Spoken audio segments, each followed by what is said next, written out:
Afternoon or evening, everybody. I'd like to welcome everybody to the January 7th meeting of the FIC School Board Committee. We'll start the meeting with the Pledge of Allegiance. Pledge allegiance to the flag of the United States of America and to the republic for which it stands, one nation, under God, indivisible, with liberty and justice for all. Tell Jen to put some color in her house. She doesn't have furniture in her house. She doesn't have furniture, she sits Just on moved the... yesterday. You have furniture in the house. She just moved yesterday. She said, I'm not sure. Do You need set a milk crate? Do you need some color selectors?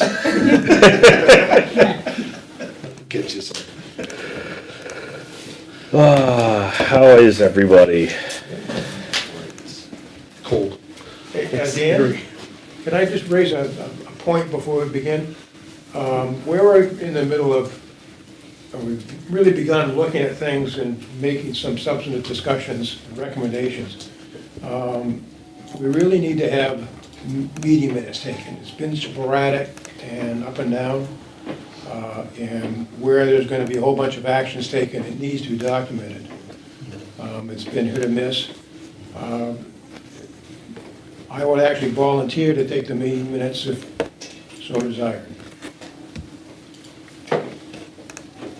I mean, for the last couple meetings, we've been using the Google Meet summary read AI that comes through as the meeting minutes. Typically, if Jen's available, she takes the meeting minutes. But yeah, if you would like to take the meeting minutes, that'll be greatly appreciated. The only reason I say, you know, I've looked at some of those things that come through, but it's just a conversation. It doesn't capture correctly what recommendations and such were.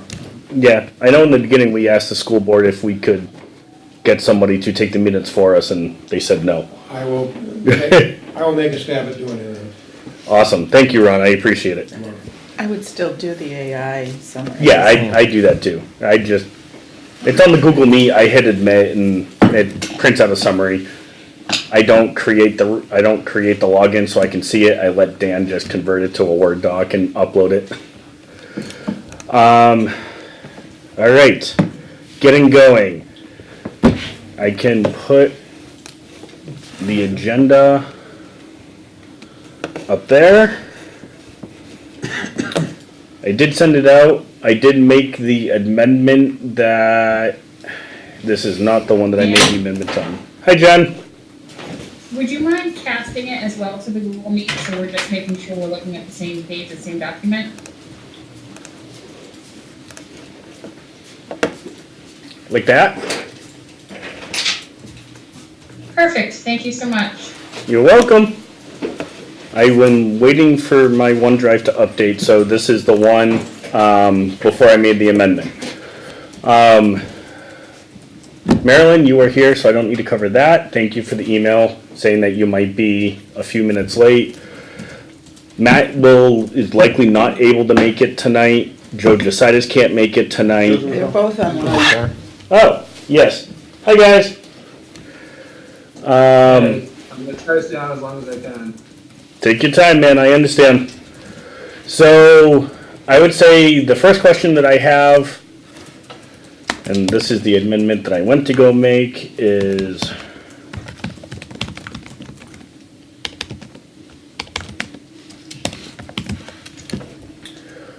do we have a date as to when On-Site Insight is going to make the presentation to the school board? Yeah, they're gonna come to the school board meeting on the 22nd. I'm assuming that's January? Yeah. Is that one of the regular scheduled meetings? Yep. And that's, what night is that? Wednesday. Wednesday? Is there a specific time? Are they first on the agenda, last? I mean, we do the pledge and a couple of quick things, but it'll be like pretty much 5:35. Okay. Once we do those things. There'll be the featured like presentation that evening, and that's the first like actual item we do on our school board agenda. All right, so our next meeting is January 23rd. Do we want to cancel that meeting in favor of going to the school board meeting to see the presentation, or is this just an open invite, show up to the school board meeting? Yeah, that one. That's what I would say. I would say it's an invitation to attend the school board meeting. Okay. I mean, we're supposed to have a school board meeting tomorrow to kind of talk a little bit about these details, but it's gonna get postponed until next week. My hope with this, but I would like to go over this with the board, is to get Tina some specific questions ahead of time, so she's ready to like answer. Tina is the person Yep. from Onsite Insight. So she's prepared to, she can give a general summary of the reports, but it's gonna be similar to what she wrote. But if people have specific questions, whether the board or anybody from this group, if we can get them ahead of time to her, then she's ready to answer them. I'm sure in the moment we'll be able to answer other questions that come up as well. But any legwork we can do ahead of time, I'm sure will make just the whole presentation go easier. Can I ask you a Could- question, Dan? Sure. Once we're done with this. Okay. Can they just send the questions to you and you can Yeah, forward them on? that's Okay. fine, yeah. I'm sorry, Brian, I should know this, but what time does the school board meeting start? Yep, 5:30. And that's in the multi-purpose room over there? Yeah. So we're gonna scrap this normal meeting and move it to the school board meeting? Or we're gonna- No, we are going to hold this meeting the very next night, which is the 23rd, which is the next scheduled meeting for us to meet. Can I make a suggestion for you to take back to the school board? Sure. That they move that meeting here? Yeah. For number one, for space, if there's gonna be more attendance, and the AV here is much better to be viewing any type of presentation she may share. Yeah. All right. Need to check, see if it's available. That too. Yeah. It's not. It's not? Okay. That was a quick check. All right. So the other question that was raised back in December, or an offer was made by Brian, I think you made it, that we could tour LMS and CHS. Is there preferred dates and times of when people would like to do that? I mean, if we have a couple day heads up, so like if something major came up, like obviously there's different things that come up at different schools, at Right. different days, right? Give us a couple day heads up, it shouldn't be an issue to get people walking around the building. I mean, I don't wanna speak for, Jen and Jake, but I'm Right. assuming that, they just need a couple days, give people a heads up, people could walk around the building, and it's not that big of a deal, so. I'm assuming you would like to do this as like one. It's two concept. Anytime you need to come in, we're good. Okay. I was gonna say, so Barring catastrophe. the other question would be, I'm assuming you would like to do it as like one group versus like individuals walking in? I mean, I guess it depends on exactly like what you wanna see, right? Like, if we're gonna go into classrooms, like, smaller groups would be better, so we're not completely derailing whatever instruction is going on in any given moment. You bring 10 people into a classroom, everything stops. No, You yeah. bring like 2 or 3 people into a classroom, like things can Almost everything continue. stops. Yeah. almost everything stops. Oh, And if you wanna get into like, kind of any of the nitty-gritty parts of like the building, it's tough to sometimes get large groups of people into back mechanical rooms, electrical rooms, so on and so forth. I'm fine with whatever, it's, I think, what people wanna see in the buildings. oh, okay. Is that something Sorry. that has to be done when school's in session? I was gonna say, I was making the assumption that it would be done like after working hours because, Oh, I mean, Yeah. if you're doing it after school hours, yeah, I think we just gotta work around and make sure what else is going on in the building, that's fine. I guess, I don't know why I assumed, I always I'd actually, gave towards during the day, so that's why I had, I think, it in my head. I'd actually like to see it during the day to see some of the function. So maybe you can actually split it up into 2 groups and just see if we find some times during the day that some of us that are available during the day could do, and then others that could do it that way. I don't need to see it, I've seen them both recently with kids. Do you need to see it, prior to the onsite insight, or do you wanna see it after onsite insight? I don't, in my mind, it doesn't matter, but I guess it would be up to everybody else on the committee. Would rather see it after. Yeah, I think I would too.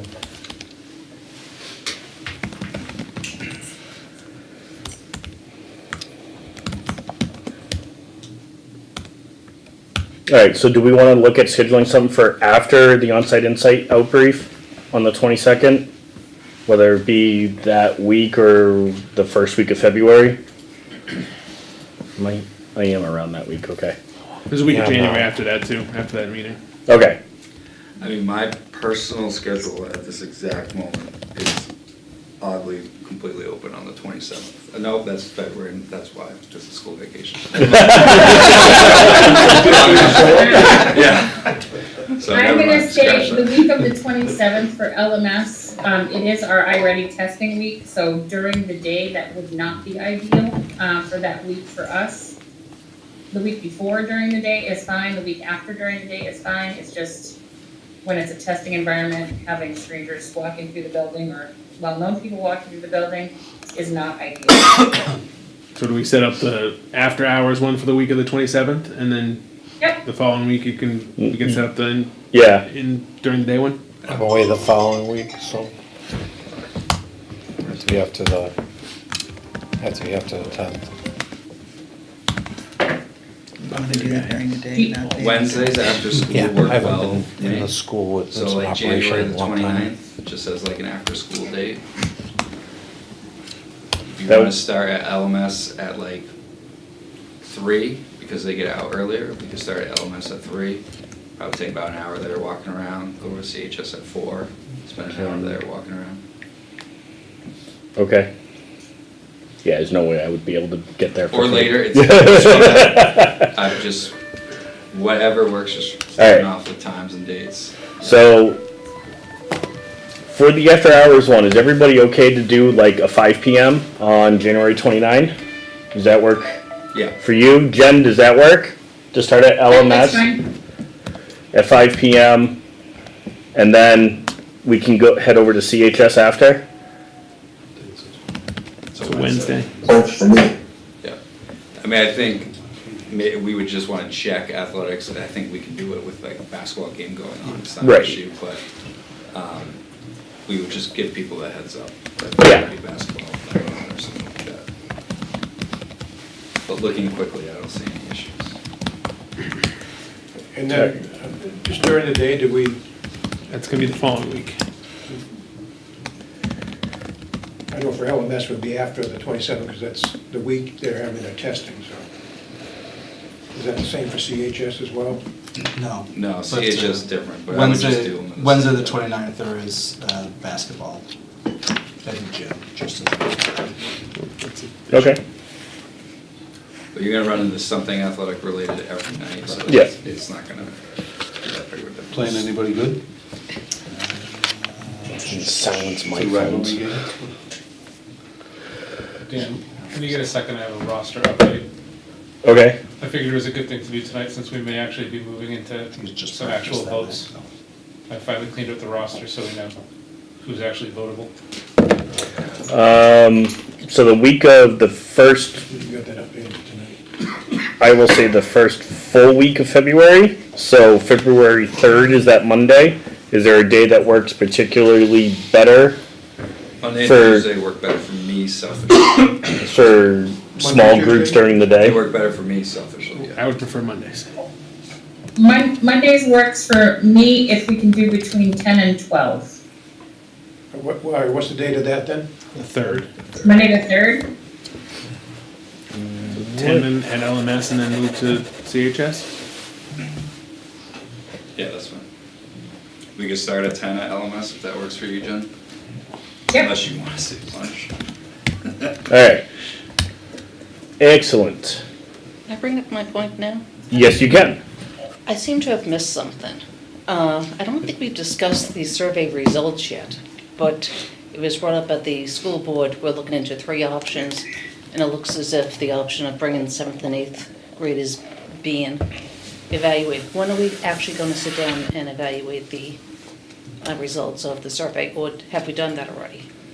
So we have gone through the overview of the survey results in this meeting. It was requested that people go through and develop their own insights of the survey results. The intent would be is to take the survey results to guide along with the opinions of the educational professionals, so the principal, superintendent, to guide the construction of the matrix, and then then it turns into which one checks the most boxes to solve the issues. If we only have 5 meetings left before we have to make a decision, Yep. I would personally put discussion of the survey up a little higher. So we can do that. The only fear that we're gonna have is everyone's gonna have differing opinions as to what the data says.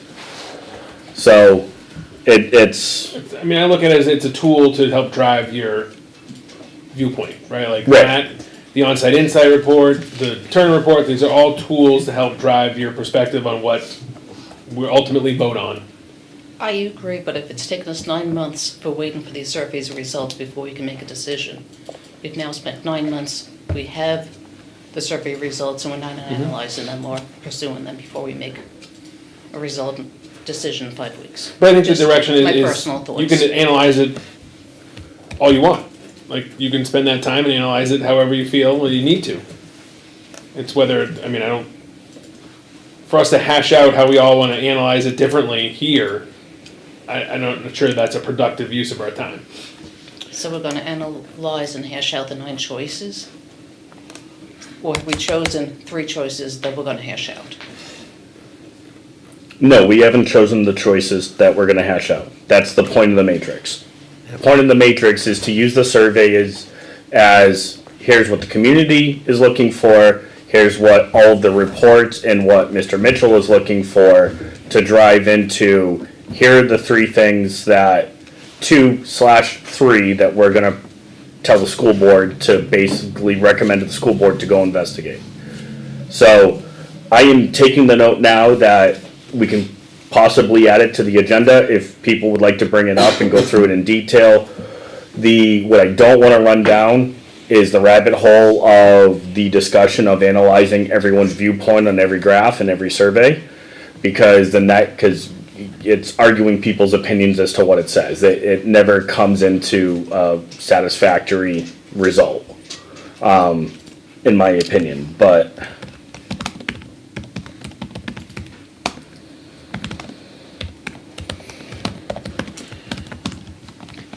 Dan, can I ask you, since was out of town for working and missed a couple meetings, what is the direction to this committee on the matrix?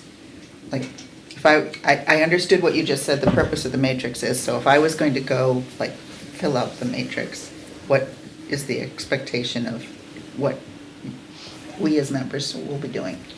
So that is what I'm hoping to get to on the agenda item is. Cool. So Good. the point of the matrix, right, is so a tool that Joe brought it up and mentioned it, I've used it before as well, is when you have several items that you're trying to satisfy and multiple options in how to get there, is you do the row of the columns, right, of the matrix between your ways to get there, all the items you satisfy, and then you check all the cells. And a empirical way of doing this without opinions is, does option A satisfy all of these things or the majority of these things? So then it comes down to which one checks the most boxes. With the survey result, it's a balance between educational value and cost. So the point of January, the objective of January, is to create that matrix and then to fill it out. Okay, thank you. You're welcome.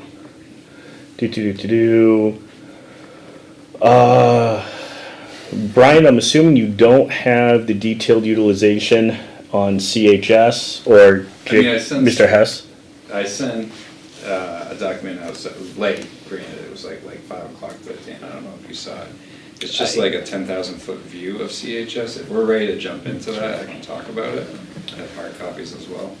Okay, items to consider, Barker and Associates. Matt, did you want to bring up what you wanted to talk about with Barker and Associates?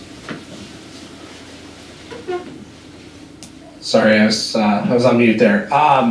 Yeah, so one thing that I wanted to get a feel from the committee on, that we're potentially looking at options that have been investigated to some degree. Whether or not we want to accept the findings of those investigations is certainly up for discussion.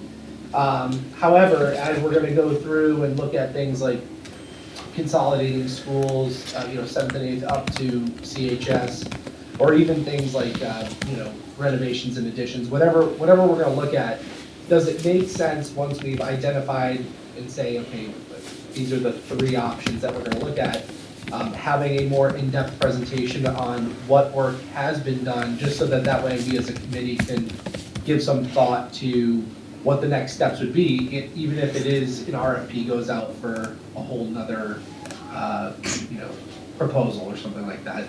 Kyle Barker has done some work, a considerable amount of work on that. So, for example, like, we may go through CHS to talk about consolidating 7th and 8th up there. And I know that there's some differing opinions on some of the things that Kyle has raised, but maybe walking through and having some understanding of what they've looked at and some of either, you know, the benefits or challenges that they've found might be useful to this committee. I just want to see what the committee's thoughts were on that. Are those, Matt, this is Ron, has any of that Kyle looked at been codified in some sort of presentation? I was gonna ask the same exact question. Yeah, so there have been multiple, I would have to find the presentations. There have been multiple presentations that have touched on varying degrees of the exploration of those. But I know that ultimately the last go around, there were 9 pretty thorough investigations of 9 different options. So the answer is yes, probably. I just didn't know if it would benefit this committee to, you know, Kyle is willing, I believe, I would need to check with him, is willing to, you know, answer more questions on what he did. And I didn't know if it would benefit the committee to be able to ask those questions, or if we're gonna be touring, for example, touring CHS to figure out about space for 7th and 8th, to maybe have him come with us to talk about what they looked at so we can compare and contrast. Matt, hasn't he already come and spoken to us both about a new build and a renovation addition? And given the presentation to this committee already, the only thing he hasn't done is the 7th and 8th. Well, so, I mean, I guess that's why I'm, you know, raising this to the committee. So my feeling is he's talked sort of generally about those things. I'm more curious, like, so I'm thinking mostly from the, you know, item, you know, when we consider 7th and 8th to CHS, it would be super helpful to know, okay, like, what does that actually look like? You know, we're about to learn about utilization there. You know, it would be super helpful if we're gonna walk through and see, okay, well, here's the actual physical layout, here's what this would look like. Understanding what they've evaluated with respect to that option as we're, you know, kind of looking at it in depth. I'm more concerned about what the superintendent brought up at the school board meeting, the social and educational ramifications for bringing 7th and 8th grade up to the high school. That's my biggest concern. You could put kids in a room, but is it the environment, the educational milieu that we want them in? So that kind of So goes you just have into, to remember, you just have to remember that we are gonna look at 2 to 3 options based off of what the community's responding, right? So we don't wanna get the cart before the horse.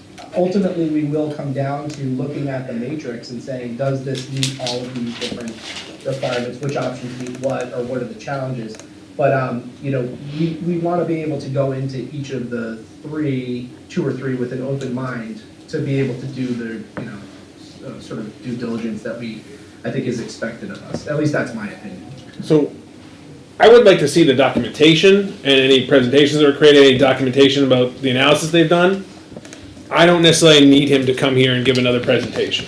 He would have given a presentation on video to the school board. It should be available. Yeah, that's what I don't need. I don't see any. I would like to see that documentation and review the report or whatever they analyzed about this particular option. I'm like 80% sure it's in the drive, I just gotta find Yeah, I thought it was. So I'm of the opinion I don't necessarily need another presentation. I would think reviewing the documentation should be sufficient. I would also caution that we stick to facts and not emotional concerns, because there are a number of schools in this area that are junior, senior highs and work just fine. So I understand that it's something that's new to this district, it's something we haven't done, but it doesn't mean we can't do it, and there aren't benefits to it.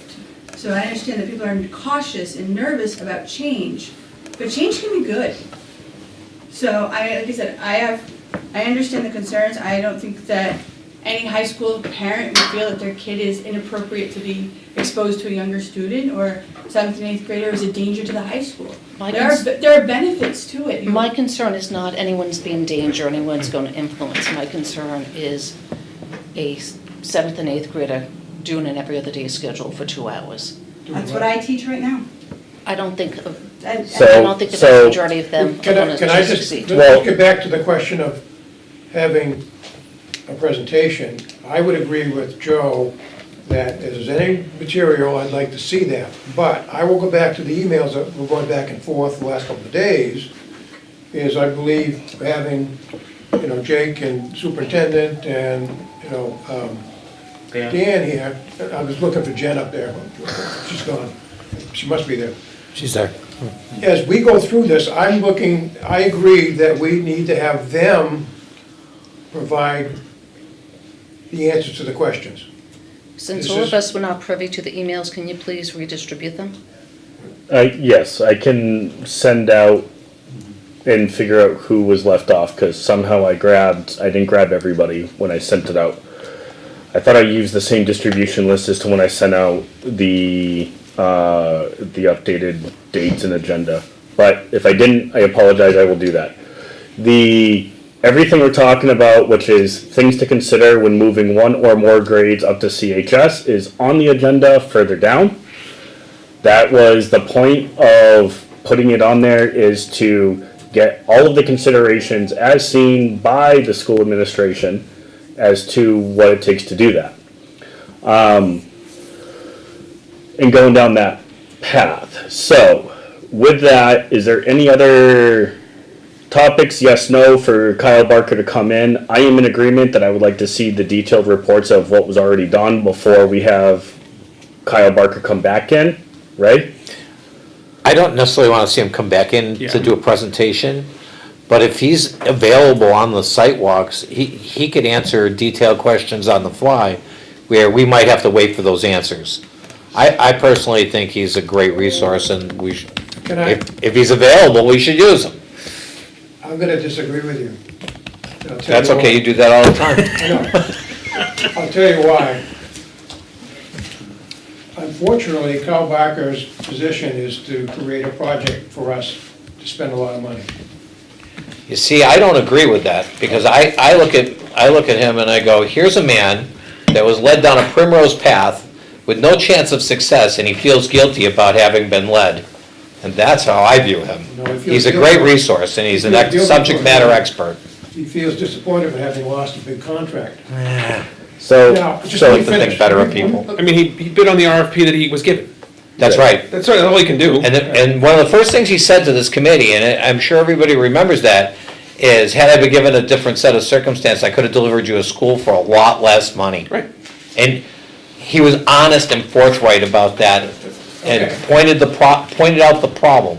So therefore, in my estimation, he went up a few notches, much like the Grinch, my heart grew for him twice that day. Here is his report he delivered to us in July. Remember that? Mm-hmm. And remember that it was based upon a discussion that he happened to be in, that we were having early on back in April when we first formed, that we wanted to have a estimate of what it would cost, what were the deficiencies of the school to bring it to a state of good repair. Remember that? Yep. And he agreed that he would undertake that for $5,000, correct? Yep. Now, the result of that is his opinion, and there's the sheet right there, titled Repairs Only. That number is $26 million. Okay. Now, we have two reports, and I've actually found a third that was done in 2000 that is in line with the on-site insight in the H.L. Turner report, that we are in the $4 million range for a state of good repair. And I would disagree with that number. I think it's light. I think it's way light.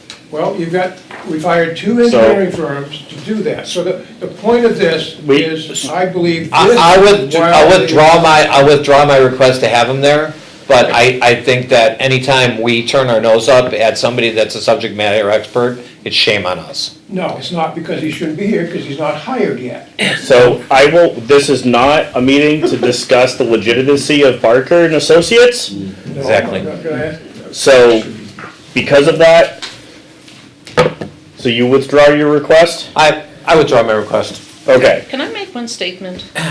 I'd be very surprised if people would want to work with us, any architect firm, after watching some of these meetings, and I think we have to be very careful. Okay. Anybody else feel like Kyle Barker would be an asset during the site walks? Alright. I'm gonna take that off. I will agree that if we have any other questions after we look at the review, after the documentation, and we go through the 2 site walks, if we have any questions and Matt, are you able to see if Kyle would be available to answer questions on his documentation and reports if we have them after the site tours and reviewing the documentation? Yeah, I can confirm with him, and I would be comfortable saying I'm sure he would, well, barring him watching this meeting, would probably be willing to do that. I think that's where, to Ron's Yeah. point, you can ask the questions that pertain to the differences in those reports, right? Like, you can find the things they're saying, like, why do you think this thing costs 5 and the other people think it costs 4? Like, that's the kind of questions you ask him about his individual report. Right. So in thinking about doing a walkthrough of CHS, this is where my brain is at, right? Like, I think we have a room full of people, I know that some of us have better qualifications, not myself included, some of you have better qualifications than others of us in terms of, building design and whatnot. My concern is, we are not a room full of people that are particularly equipped to walk through a school and say, yep, this is, if we just add a building here that has, 15 classrooms in it, that's gonna, meet the needs of the school. And so my concern is trying to find something that bridges the gap initially, so that way we can get to being to a reasonable RFP if we need it. So that was my concern on that. It was not, having Kyle sell us on one option or another. But I will ask that question to see if he's available to answer questions. And then, Dan, we could work together to try to make sure we have all the, Dan Mitchell, we could work together to make sure we have all the prior presentation material, because I know it's kind of widely dispersed and all over the place. I just did an inbox search for Kyle Barker, and I'm a bit overwhelmed right now. Sounds good. Thanks, Matt. All right. Everybody good to jump into what Mr. O'Connell has prepared? Yes, please. Do you want the revised roster before we do that? I can. Oh, yes, please do. Okay, so after analyzing it and applying the bylaws based on absences and attendance, Squeeze that as an extra. our voting membership consists of Bruno Rothier, Dan Dwighty, Denise McHugh, Jason LaMountain, Joe Jositis, Joe Lassard, Marilyn Lade, Ray Peoples, Rich LaSalle, Bob Leary, Ron Oblinas, Matt Shoemaker. Our non-voting membership is Kerry Douglas, Brian O'Connell, Dan Mitchell, Dave Ross, Jake Hess, Jen Grantham, and Peter Plansky, except in Matt Shoemaker's absence. Is that on the document? It's on the- This is the attendance, and it shows up as a grid, and it lives in the meetings sub-tab under. Which way did this come to me from? No. I'm at the landing spot. I gave you this one. Oh, what? I gave you that. The plans are, Yeah, it So ended. you get all on the merged. back. On the Nexus. Dan, just real quick, because I didn't I'll listen. write down all the names. How many voting members do we now have?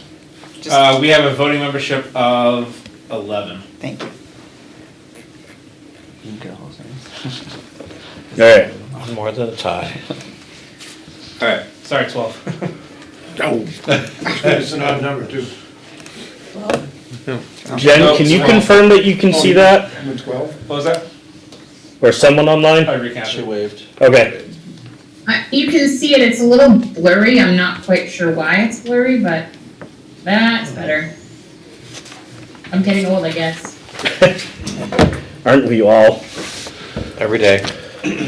All right. I'm twice as fast.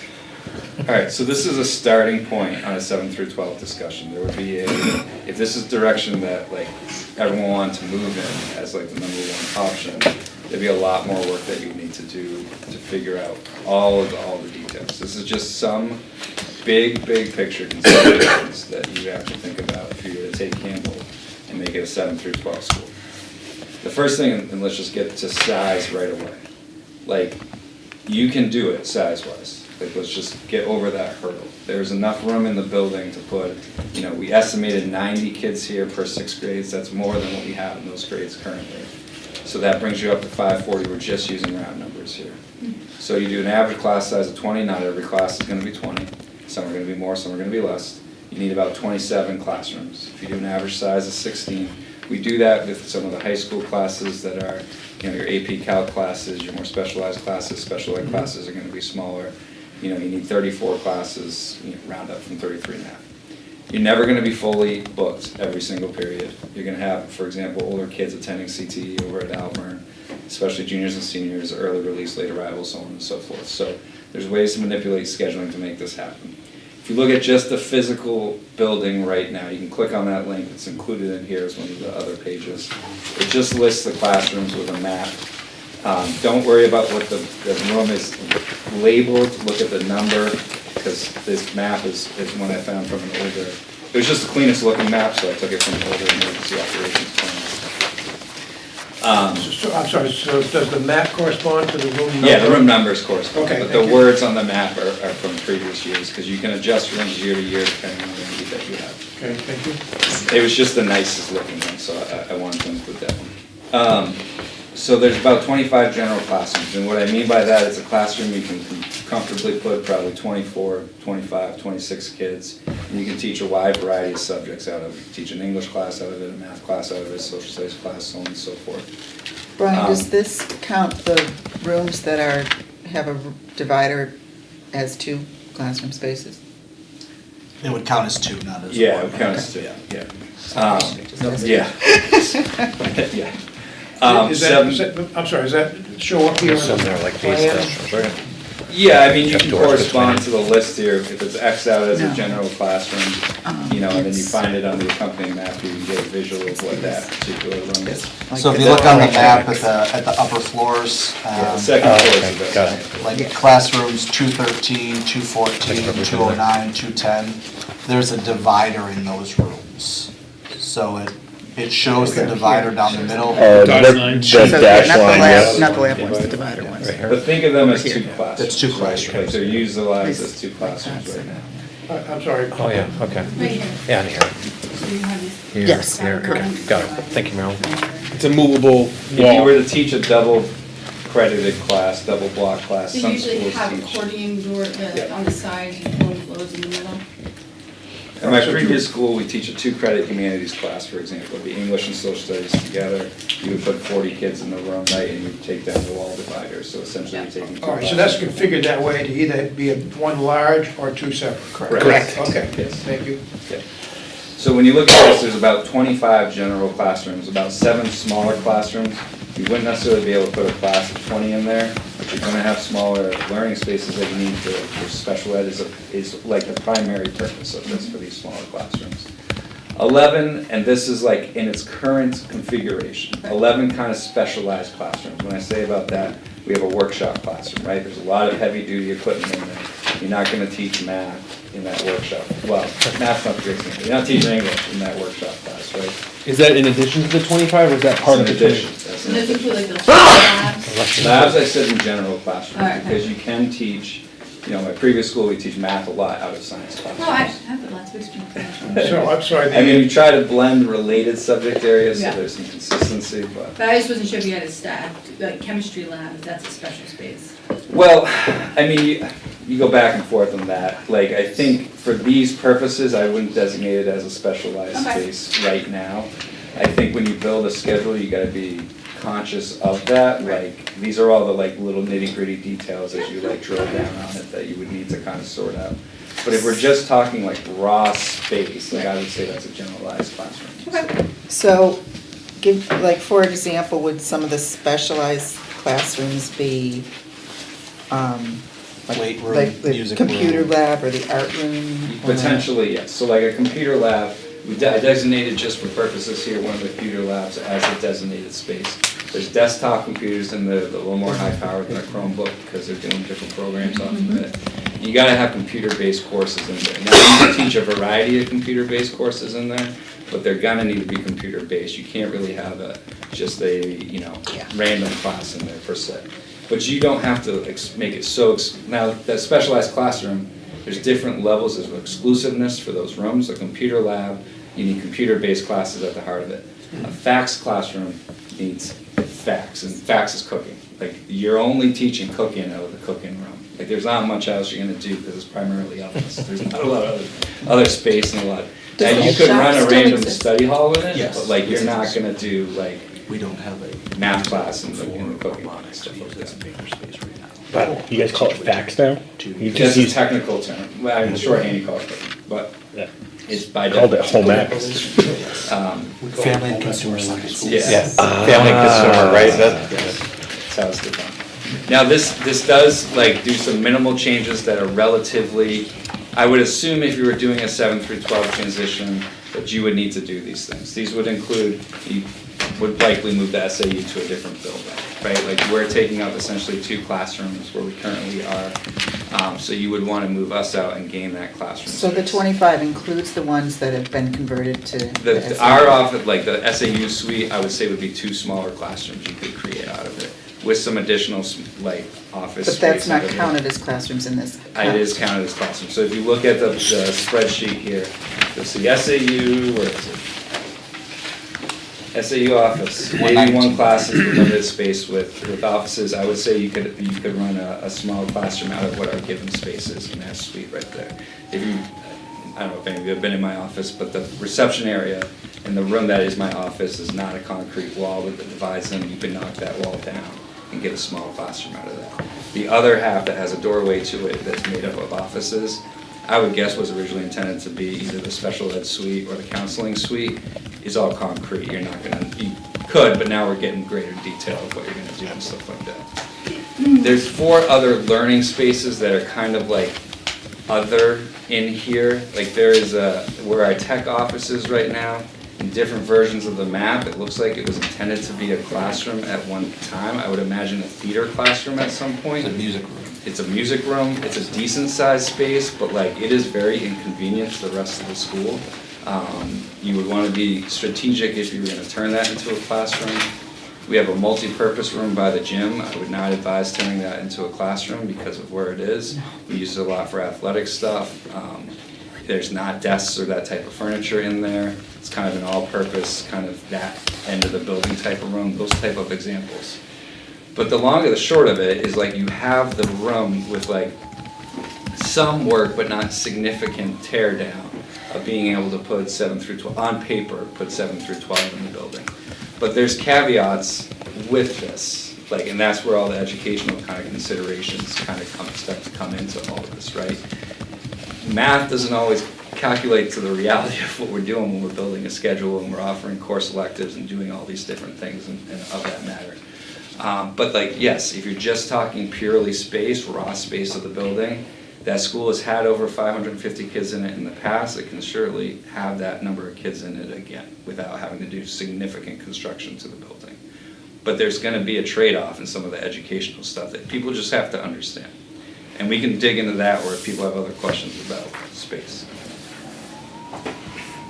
So, I guess the only question I have is, are those insurmountable problems, or is there one in there, that would be in the matrix says, we can't overcome this to add 7 and 8 to Campbell? In terms of space? No, not far space. You said there, if you Yeah. decided to Okay, do that, so there if would we be can other shift to educational education, I'll things. start talking about that. Just say. Are people they have insurmountable questions. problems? Well, I guess. Because that's gonna be a question. Right, Yeah. so, but I guess what Brian is asking, is there any other questions concerning physical building and space?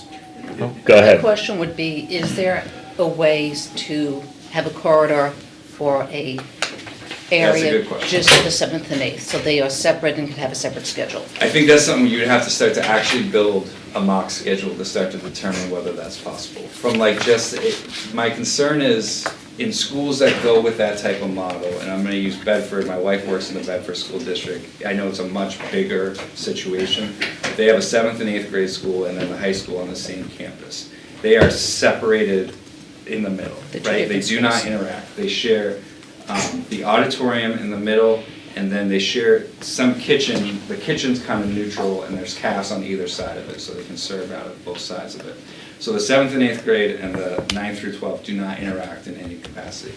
There are plenty of other schools that are 7 through 12 in similar communities that have everyone interact, and they do it. Now, they try to limit kids in wings. Like even in a high school, in my previous high school at Bow, we tried to limit classes approximate by grade to a wing, right? Like that's the 9th grade wing, that's the 10th grade wing, that's 11th grade, 12th grade wing. Usually you do one of two philosophies. You do it by content area, or you do it by grade, or some sort of slight mix of the two of them.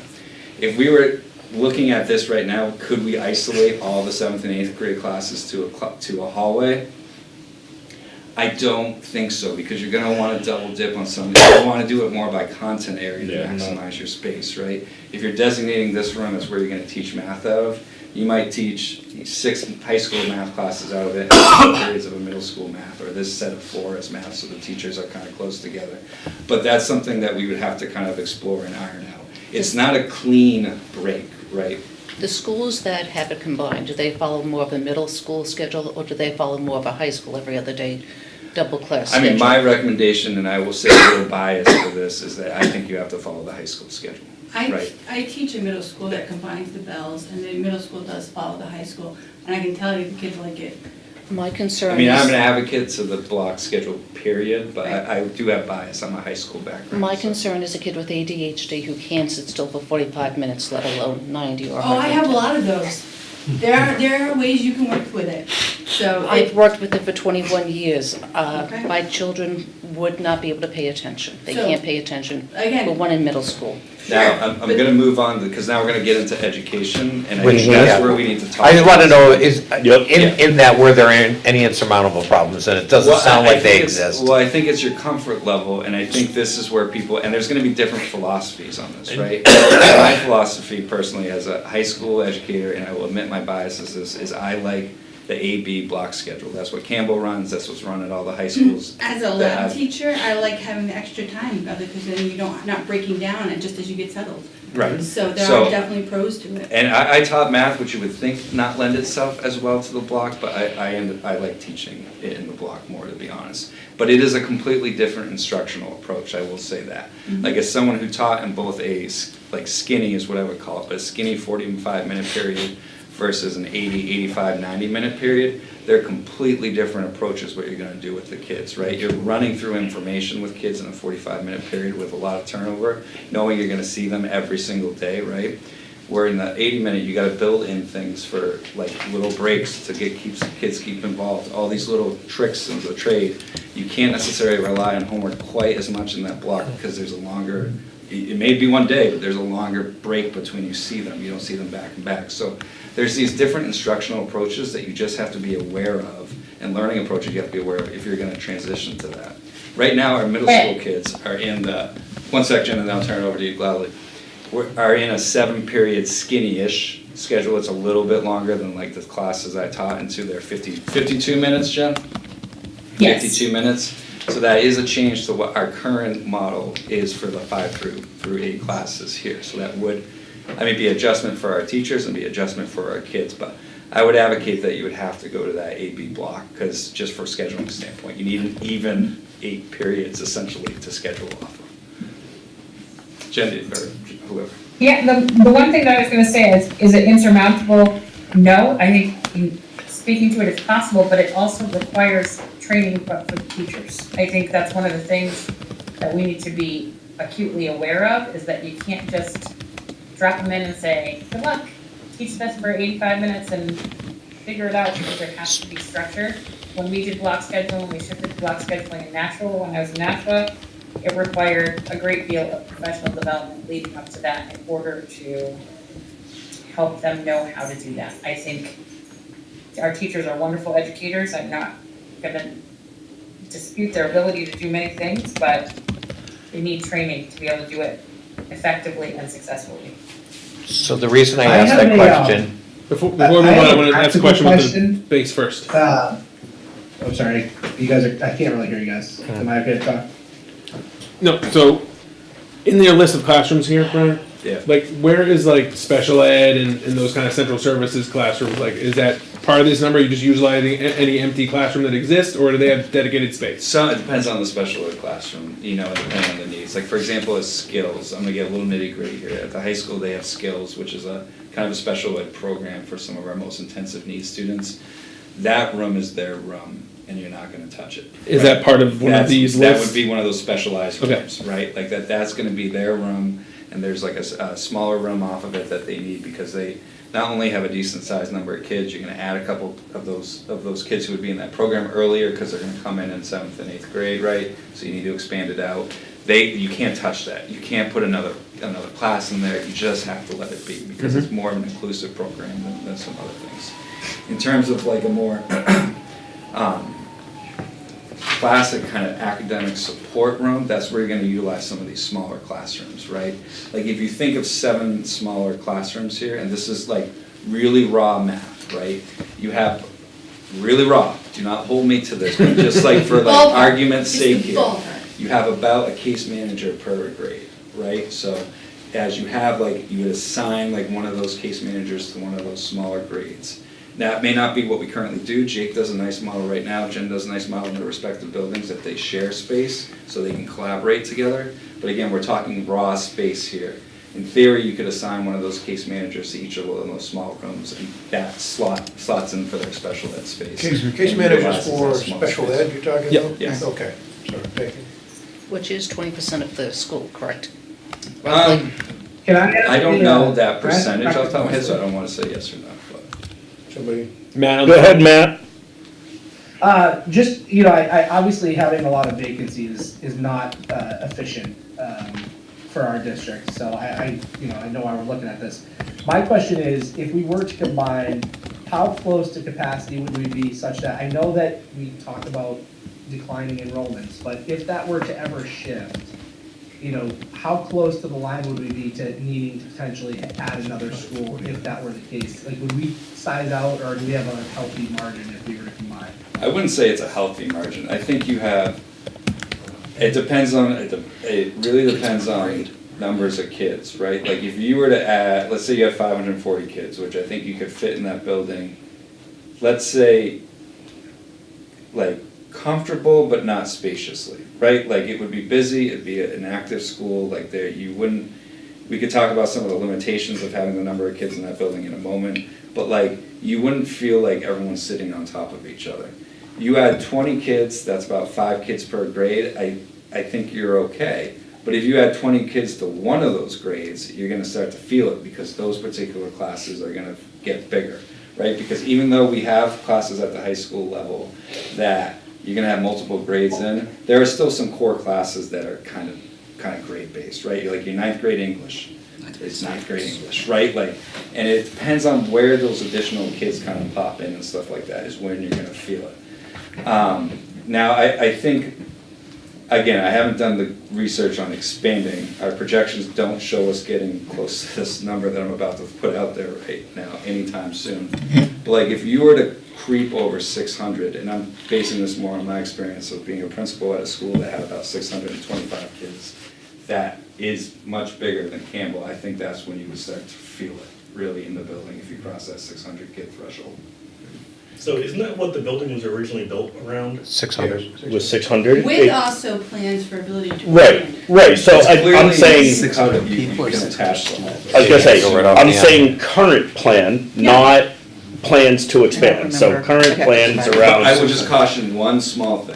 When these schools, because it's the same at Boston School I was, which was built 5 years ahead of Campbell, those did not factor in some of the specialized programs and instruction and all that other stuff. So when they built it for 600 kids, they assumed some of these specialized programs didn't exist, and they Right. put them in. Yep, But yes, There's no I think surge. you should get to 600, and that's when you start to feel Yeah. it. in Campbell. Do we know if it was built for 600 kids or 600 people?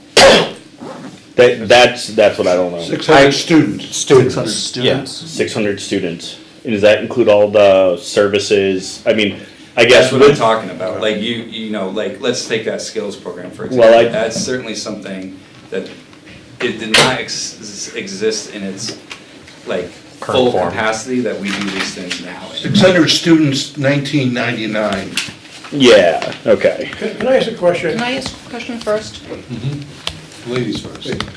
I raised my hand first. So I didn't see you? Sorry. Just so I understand correctly, we're talking about changing the educational model and changing the educators and re-educating the educators, but we still have to keep 3 schools open. This is not going to eliminate any school or any renovation to any of the schools, Well, correct? that's the domino downstream effects, right? I don't, all of the 3 of the redistribution options that was put onto the survey, no, if we move 1 or 2 grades, you're gonna redistribute the grades across the buildings. But you still have 3 buildings. Right, so you still have 3 buildings, so GMS still needs to be touched. So that's a part of the long-term plan and design.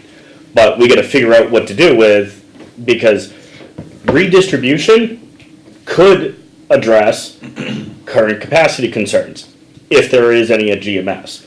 That being said, you still gotta renovate the building, or you still gotta repair the building. So in that vein, are there requirements, whether state requirements or local requirements, for how a building is constructed for a specific grade? Yes. School policy, the school board has, Is really. has, I didn't know, like, sink Limitations. heights, Yeah. toilet sizes, Well, like- yeah, there's codes for all of It's that. the room sizes. Is- Like, and depending on grade and depending on, like kindergarten has, you need. So many you square. need So many less and square more feet per space, you know, student, like, it's right. all these little quirks. If of the it, lower but- grades, K1, were to go to any of the other 2 schools in the other 2 buildings in the district, there would be a cost of retrofitting. But like a 3rd grade moving to LMS wouldn't trigger that. I'd have to check on that. Be a 4th grade. It may in some areas, for example, the bathrooms, I hate to be discreet, I'm not discreet, but the. I mean, that's what I'm asking, right? Like, I'm trying to get a concept of like what you would have to touch Right. if you had those dominoes happen. Like, it sounds like 7 and 8 going into high school, not much has to change. Maybe some walls that are not permanent move around to make room, but you don't have to change the sinks. You don't have to change That's. door sizes I or would anything like agree that. with that, yeah. But if you We haven't move talked about the- 3rd and 4 to LMS, Well, hold on. is there any Then- potential there? Yeah, let's pause on 3rd and 4th to LMS, because like that is another That's the kind of next, like. That's the next three- time. that's 4 dominoes away. Right. Okay, yeah. And go ahead, Jen. I was just saying, we've talked about physical space, we haven't talked about the education components yet, so physical space and housing the space there, yes, but what does that instruction look like and what can be offered to students in 7th and 8th versus 5th and 6th who are currently housed in the middle school? You know, in regards to many other classes, Brian and I had a conversation today about what that could look like. I just want to make sure that I'm reiterating, we're also talking about the opportunities and the instruction that are given to those students of middle school age, wherever they end up, whatever they end up, however they end up being taught, they still need that access in those age groups to be able to be exposed to things, to get them into those interesting things like CTE, or to get them into the things like advanced math classes, or advanced algebra classes, or advanced computer science classes. In order to do those things, middle school age is the way and place that they start to forage those interests through great and rich exposure that Litchfield offers students in regards. Can I suggest that we let Brian go through the education Yeah. piece of this? I have a comment that I'd like to make at the end, but I want to hear what you So have to say. I think there's just other things, and I'm trying not to say, I will say some of my like personal opinions, but that doesn't mean it's the right thing, right? Like I said, like I personally prefer to teach out of a block schedule, but I have that high school bias to do that, right? And that's what my experience and background is. So like the next thing on this list is heterogeneous classes versus homogeneous classes. Essentially whether or not you level your classes right now. So right now at CHS, they have the ability to run level classes where you might have like an Algebra 1 honors and then an Algebra college prep class. You can have them be a little bit smaller, right? You might have like 14 or 15 kids per the 2 sections, right? You have multiple sections of doing that. And you can level those classes and they can be taught at different paces. Again, we would have to actually like build a master schedule and know what enrollments are to have like 100% concrete in some of those answers. But again, using raw numbers, you probably wouldn't be able to have homogeneously grouped classes. So that would be a change in that approach at high school. You could have it built into your heterogeneous group classes, like again, experience that I have, and this is true of some of the classes already at CHS, so it's not like a radical change, is you can do honor options built into some classes that you have and stuff like that. So that Algebra 1 class, you can teach, differentiate the instruction and teach like some additional things or projects. There's a ton of different things you can accomplish it to still reward that kind of honors credit that goes through the So program. is that because the concern of classroom spaces, or because? Yeah, it's just you're gonna limit the number of times, like the space that you have, because you're jamming in those 2 extra classes, right? So if you had 3 classes of Algebra 1, 2 honors, 2, or 1 non-honors, right? And they have about 12 kids per it, so 36 kids, you're gonna jam those together now to do 2 sets of 18, right? I'm using, again, really raw numbers, but you're gonna limit it. Now, that could be wrong when we actually build a schedule. Yeah, I'd be but- interested in knowing, because I hear what you're saying, I Yeah. disagree with your conclusion, and I would hate to see leveling go away. Yeah. As a parent of a student who couldn't get their needs met, I would be horrified if more students were put into that position where they were now in a class that's not challenging them the way they should be. Right, and I think people need to be aware that that is a possibility. If But we're- I would caution putting that out there, because I don't know that that's an accurate statement. I wouldn't say it's 100% accurate, but Right. that's something that like could be a result of it. It's not. Or That's if what I it want. is It's a a result, possibility. is it, can it be resolved by adding 2 classrooms? Like, cause Well, it'd be a lot we're- cheaper to put 2 more classrooms on than to build a whole new building. This is all stuff that could be done, Right. but if you're looking at what are the considerations, you have to, I think, have that consideration that you're possibly talking about not having level classes anymore. But you can, it is not impossible in the sense that I assume that there's multiple math classes in the building. It's not just one math class, in the sense that you can have a group that is a higher level versus a, But it all That's what depends I- on where that split is, right? Right. That's like what this all comes down to, and sometimes that could be any given year, it could be different, right? Like you don't know until you see the kids that actually sign up for their courses, right? Right. You could have a year where 100 kids to sign up to take a particular art class. The next year they could have 20 kids sign up for that particular art class for whatever the reason is, right? Now, that's a drastic example, but like, and for some of your core classes, you can be a little more like sure of your bets and hedging your bets on some of these things. But until you actually build a master schedule and see where these kids are gonna be enrolled, you don't know for certain where that's gonna be. But I think that's a consideration people just need to be aware of. Like, you might not have that type of model anymore. You might still be able to do it, but it's not a guarantee, I don't think. can I ask just one question? Can I just quickly interject that your reading notes, your meeting AI just turned off to summarize, so I don't know who turned it on, but it's off. I don't like Google Meet. My question simply is, this is all based upon moving 7 and 8. This would look different if it was just moving 8th up there. Yeah, we can't do eighth. Like, we just gotta remove that off the table. Like, it makes no sense. Like, if you're gonna bring a grade up, bring 2 grades up. Why? Because I don't know if the state would even approve an 8 through 12 school, to be honest. Like, you don't, and we're gonna get into credits right here. You're gonna run all these courses that are not credit-based, right? And then you start bringing in conversations of other side pieces, and I know athletics is not the most important thing, but it's the most convenient to talk about it in terms of just bringing in 8th grade. What do you do with athletics if you just have 8th grade in the high school? They cannot play on the high school teams. They cannot. It's a hard NHIA rule. They cannot play on those high school teams. Or you're starting the clock on their eligibility, which you do not want to do. That's a mess. But it would be really challenging to still be part of middle school teams down there and these hybrid teams of 8th is over here, 7th is over there, the transportation issues, doing all that stuff. You don't want to. You're either going to bring both grades up or you're not going to bring both grades up. But just bring one up. Or you're going to bring 3 up. We're not talking 6 through 12 there, but some buildings are 6 through 12 schools. They're K through 5, 6 through 12 districts, something along those lines. But the 1/8 grade, just like, if you get no value for it. If you're going to bring up to a grade, bring up both grades and do it. Like, don't just do that. So doesn't that problem with the athletics still exist though?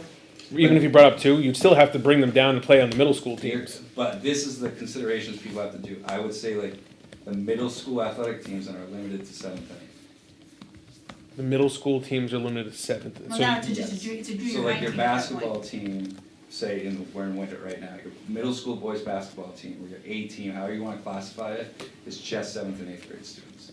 Now, you could have a 5th or 6th grade team down here in your other schools, right? But like, you have a clear building distinction here, and you're probably gonna have the numbers to be able to sustain a 7th and 8th grade basketball team. Yeah, it's, instead of being a middle school team, it's now a junior high. Yeah, however you wanna Like, go. that's how my school was, we had junior high sports, we had high school sports, it was 7th and 8th grade, and 9th through 12th. Now, I think in academics, like when you talk about this, there's credit-bearing classes, Mm-hmm. right? Like in high school, all of our classes are credit-bearing because we're going towards graduation.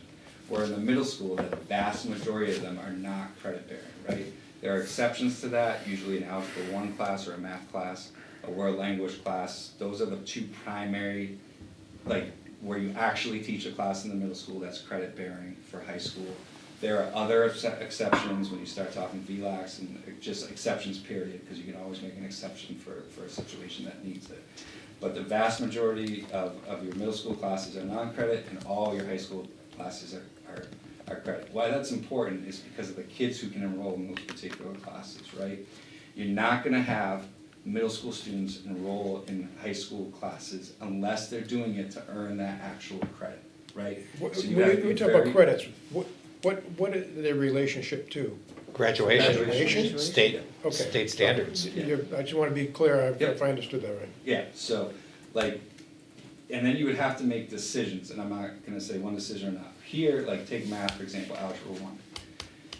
The credit-bearing Algebra 1 in the middle school is physically in the middle school, and it is all 8th grade students, and that is the class. And it's probably, frankly, run at a quicker pace than the traditional high school Algebra 1 class, because it's kids who are excelling in that particular area.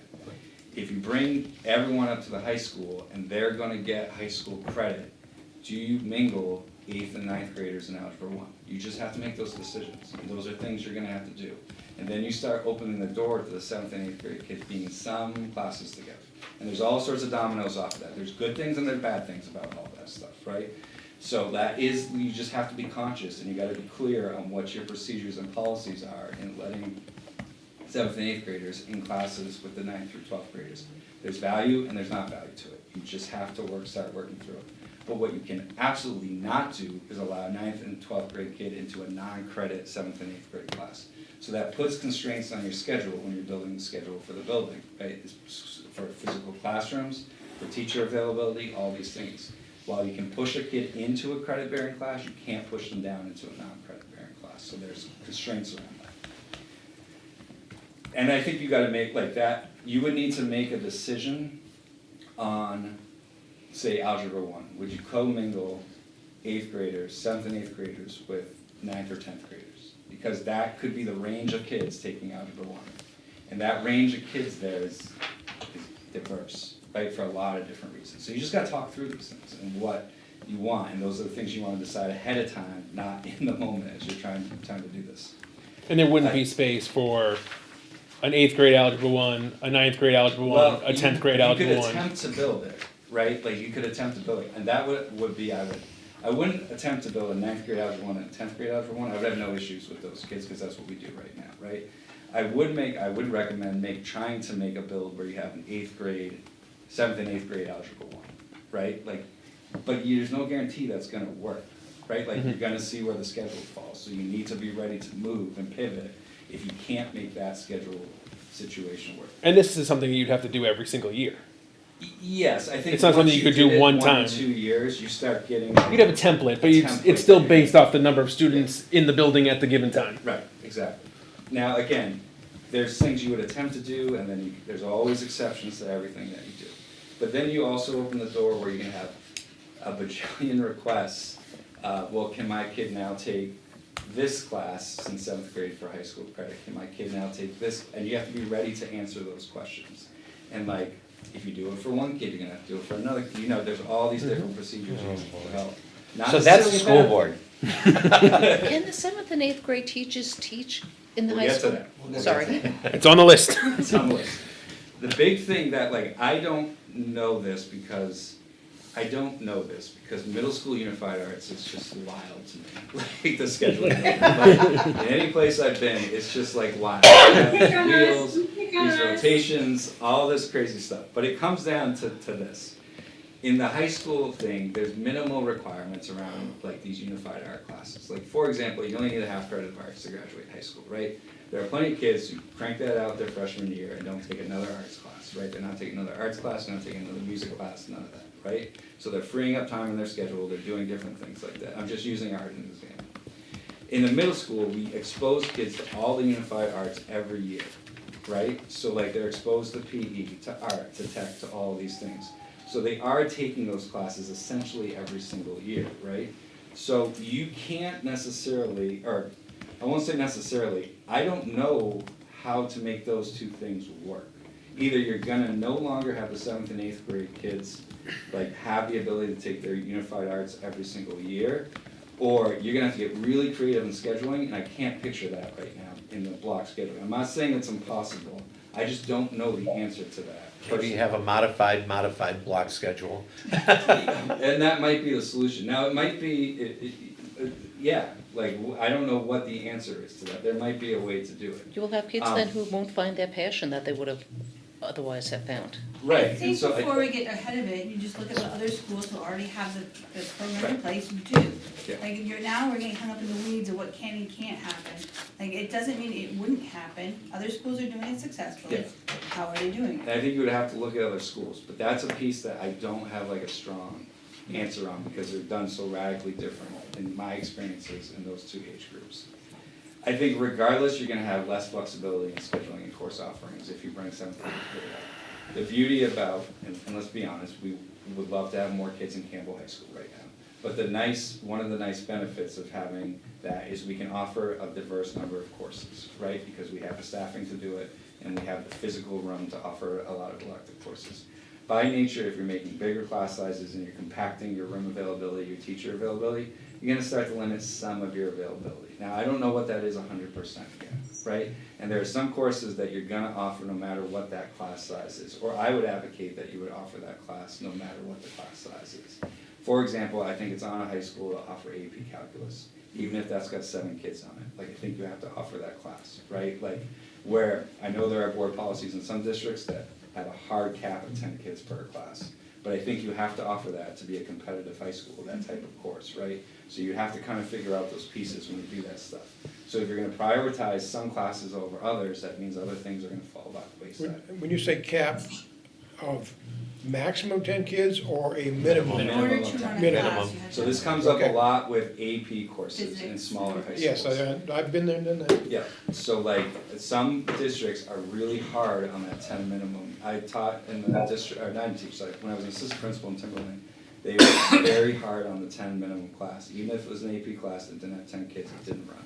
Where in my previous district, Bo, there were certain classes that no matter what the enrollment was, you were running the class. It could be 7 kids, it could be 3 kids, you were running that class. Back a million years ago, there used to be AB Calculus and BC Correct. AP Calculus. Do they still offer the two sections? Yes. Which ones do every- you guys offer? We do both, every Okay. other year with BC, I believe. Still just 2 chapters difference? Yes, they're taught simultaneously. AB is every day, BC is every other day, so those two well, sometimes there's 2 students, sometimes there's more. They do a lot of the learning on their own, and then they join the class on the other days. So I think that's just something you have to do. Just by nature, if you have bigger classes, like, you're gonna have less individualized instruction, just by nature, right? If you have 13 kids in front of you and then you have 26 kids in front of you, as a teacher, you're just gonna get to them less. Like that might be okay, right? Like, talented teachers will do what they need to do. Not every kid needs the same level of individualized attention, all those things, but that is a reality, right? Like, you're just gonna, if they have bigger class sizes, you're gonna have less time to do individual attention to kids. Now, the beauty of a block schedule is you have more time at your disposal, and if you're doing a good job with your instruction, you can figure out some stuff in lines with that. But again, that's an adjustment for people, and that's something that we would have to change.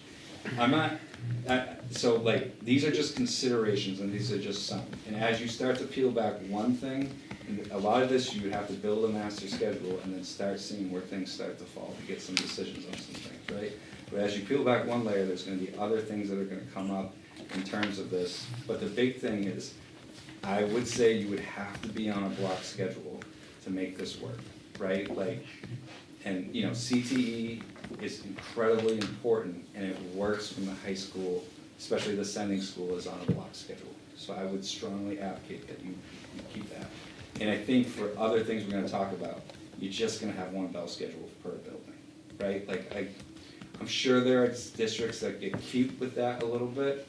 I know we certainly did during COVID, and it was a disaster when we tried to run multiple bell schedules in the same building. That was a different time, a different era, but just for different reasons. But for a lot of reasons, I think you gotta have one bell schedule per period. So that's just general education. So I'm gonna run through some of these quicker, because I don't wanna take up like all the time, and I wanna be able to answer some questions. Special ed is a huge piece of everything that we do. So you just have to factor that thought process into everything you do. Again, I think we have the space to make it happen.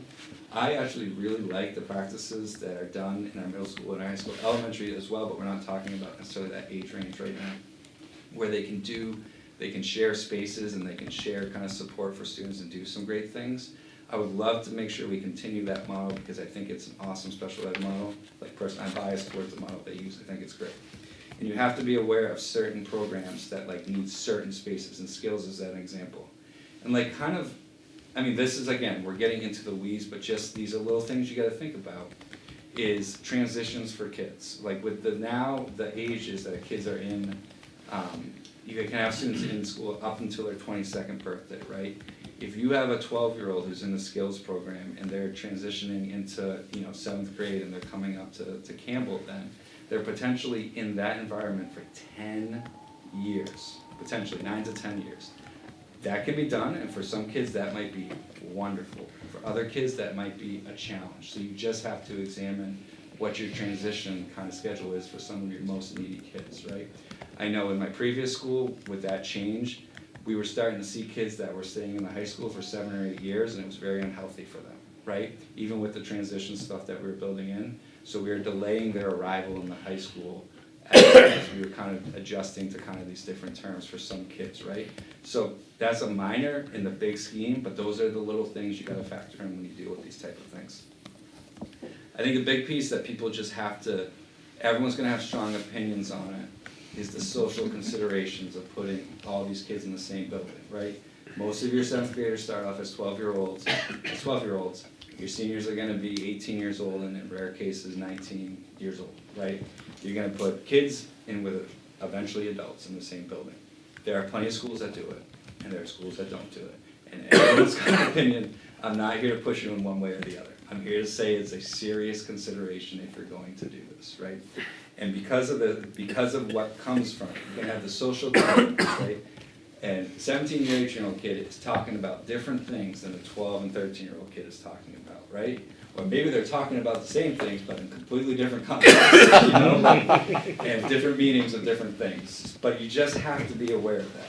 The learning space, an 18-year-old kid who's a struggling learner is gonna be very conscious of that 12-year-old right? Like that is a very conscious thing that those kids are gonna feel, right? It's hard enough if the 14, 15-year-old kid is smarter than them. Now you're bringing up this 12-year-old who's smarter than me. You gotta be conscious of that, and you gotta kind of work with that. The bathroom, locker rooms, etc., those common spaces. Now, when I was in high school, we all actually used locker rooms, and showers and all that stuff, so I think it may have been more of a consideration back then. Kids nowadays don't use the locker rooms or the showers or stuff like that. They just go home smelly and take care of it at home, which is... You weren't allowed to do that. No. Okay, Marilyn, could you imagine? No. But they are gonna use some of these areas to change together, you know what I mean, and to do those things. They're gonna use the same bathrooms. I mean, we don't have large bathrooms at Campbell, right? So it's not like some bigger high schools where you're gonna line up with, 10 different stalls and 20 different urinals, and you could have 30 kids in that bathroom at one time. I don't really visit the girls' bathrooms at Campbell, but the boys' ones have like 2 stalls, 2 urinals. So you're not gonna have like a huge number in it, but you are gonna have kids of wide ranges using those facilities at the same time, and people are gonna have feelings about it. I think an undervalued or sometimes forgotten thing is the driving piece of this. Like, we have drivers at the high school age, and you see the younger kids jump in with the older kids to get rides from them. Sometimes their parents not being aware that they are getting in the car with another kid who can drive. And you're introducing 2 more sets of younger grades into a building where you have kids who can drive, right? And in a high school model, there is a lot less supervision at the end of the day than there is at the elementary or the middle school, right? When you walk out of that door in high school, bye, have a great day, right? At the middle school, Jen's still putting all those kids on the bus, still putting those kids in cars every single day, right? So that is just something you have to consider. Now, it's a consideration. How do you solve that problem? If you're in a situation where you're running through a 7 through 12 school, you may have to do things differently, but you have to consider these things in advance so you don't run into these sort of issues. Staffing considerations, certifications is huge. Nowadays, certifications are all over the place. You know, sometimes you get K through 12 certification, K through 8, K through 6, 5 through 8, 5 through 12, 7 through 12, etc. There's all these different variations on what it is. My math certification is 7 through 12, so I could teach in a building like this, any class with no issue. I would have preferences. Do not give me that 7th grade math class, and I would leave over that. I'd be honest, like I want nothing to do teaching that class in my teaching days, and that's something in the back of your head you have to consider when you're doing all this. Teachers teaching in high school are teaching in high school for a reason. They do not want to teach in the middle school. I don't know what those middle school teachers are thinking. They're nuts teaching that. I witnessed that the other day. They love to take me every single day. They're great at it. Good for Love them. those We kids. need them. We desperately need them. Special thanks. God bless them. I will put that in the notes. But like you have to figure out the certification pieces, right? On paper, it should work. Like you would essentially bring, again, on paper, you bring the 7th and 8th grade teachers up from the middle school and you put them into Campbell, right? So on paper, but again, you might be constricting their ability to teach other things out of that, right? Or you might be, whatever the case may be on that, you just have to start working through Because they those expect turnover and all of the other stuff. You're 100% gonna have turnover. Yeah. I guarantee you there are high school teachers, because this was my mindset. I want nothing to do with a 7 through 12 school, nothing. So you're gonna have turnover there. We could have the happiest place in the world. And one of those things is because they're gonna lose their individual classrooms. And like for some teachers, that is like a huge thing. I never taught in my own classroom. It was not a big deal for me personally, right? I always shared a classroom when I taught. My wife has always shared a classroom when she's taught. I have friends in education who would lose their mind if they had to share their classroom with someone, right? And would look for a different option if it came down to that, right? Every teacher is different. Right now, the vast majority of our Campbell teachers, and I would say the middle school teachers as well, Jen, teach in their own classroom. And that's something that is one of those perks, I guess, maybe, of being able to be in the school district of this size and the configuration that we're at. For some people, it's not a big deal at all. I actually like to share my classroom. It was nice to be with other teachers, but for other people, it's a deal breaker. They do not want to share their classrooms. It's all personal preference. And do you think you would need the same, you would bring up all the teachers for the 7th and 8th grade? Again, Or we're are you talking like- raw on paper. Yeah, Right? I'm just saying like in generally, because you were talking about like potentially combining some classes like Yeah. 8th and 9th grade math class. You don't necessarily need the 8th grade math teacher anymore because there's already a math teacher And that's stuff you for the gotta 9th sort grade. out, right? Like, so, take unified arts, and this is where I don't know all these things 100% until we like build a master schedule. The unified art teachers at the middle school are teaching like all 4 grades, right? So like, there's one tech teacher, right, for like all the classes, all the tech unified arts at the middle school, right? You're not gonna you need to essentially bring half of them up. Right. But you can't physically Can't do bring that. half of them up. So what is the combination that you're gonna do here and there to make that work, right? So you would have, so on paper, it's a simple like, you're taking these 180 kids and their teachers out of the middle school and you're plopping them down in the high school, right? But this is where you gotta start working on what can they teach? You can't split people in half, like how does this all work?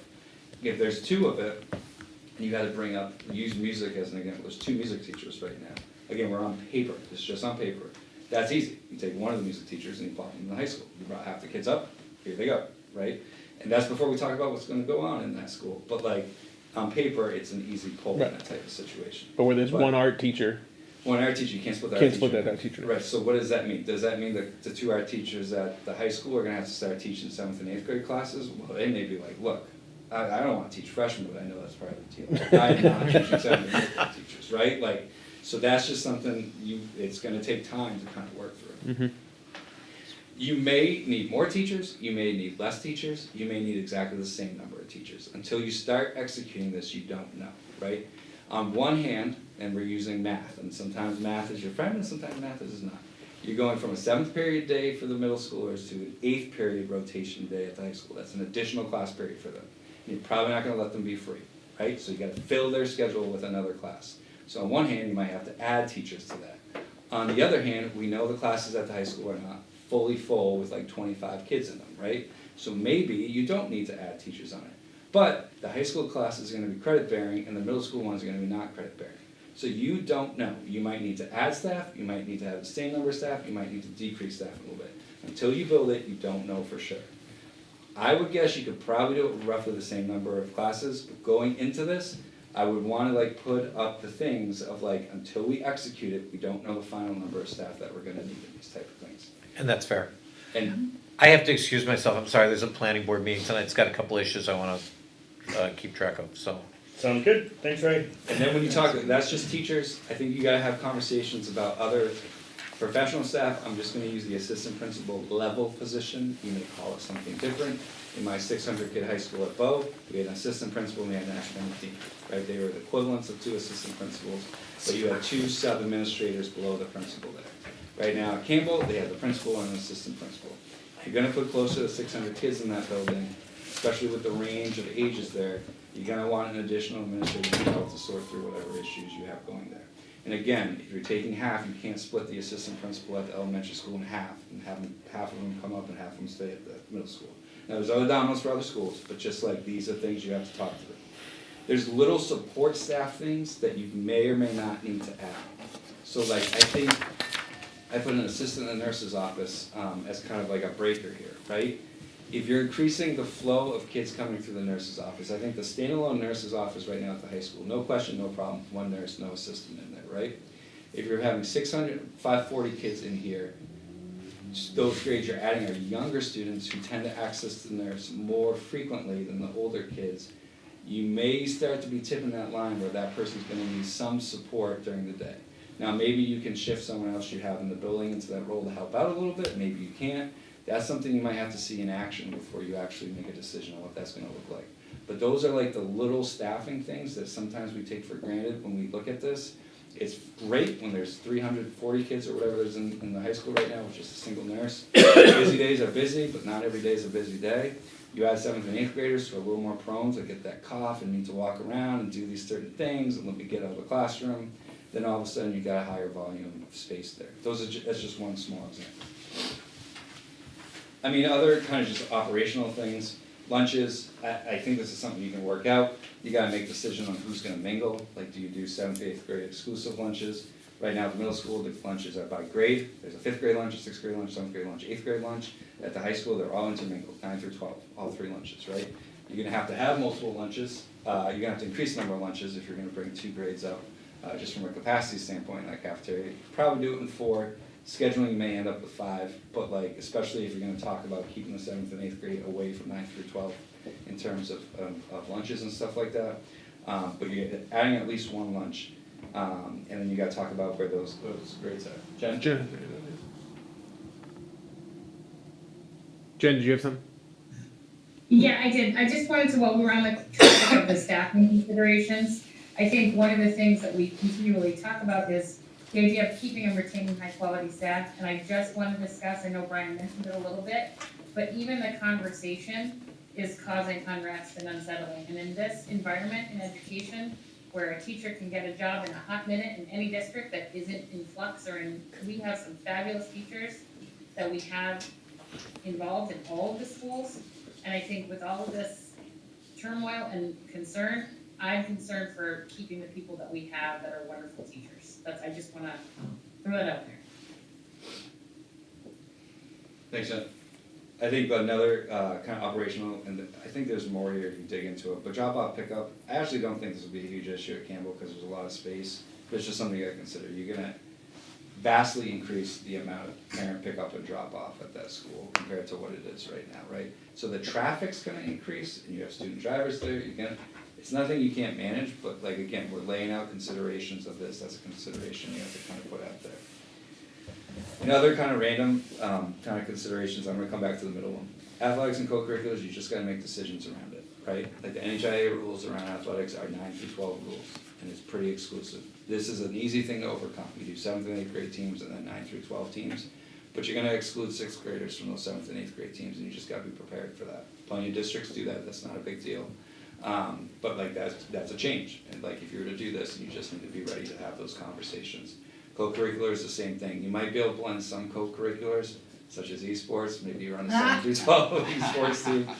But, you know, other co-curriculars, you might want some of that separation. You know, a student council at the high school 9 through 12 range is different than a student council at a 7th through 8th grade range. So like, what is that? What is that gonna look like, your co-curricular programming?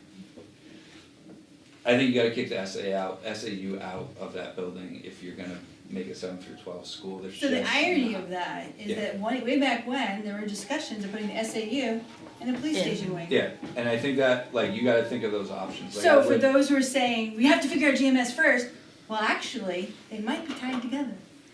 Because you can't put you guys in a room that's not empty.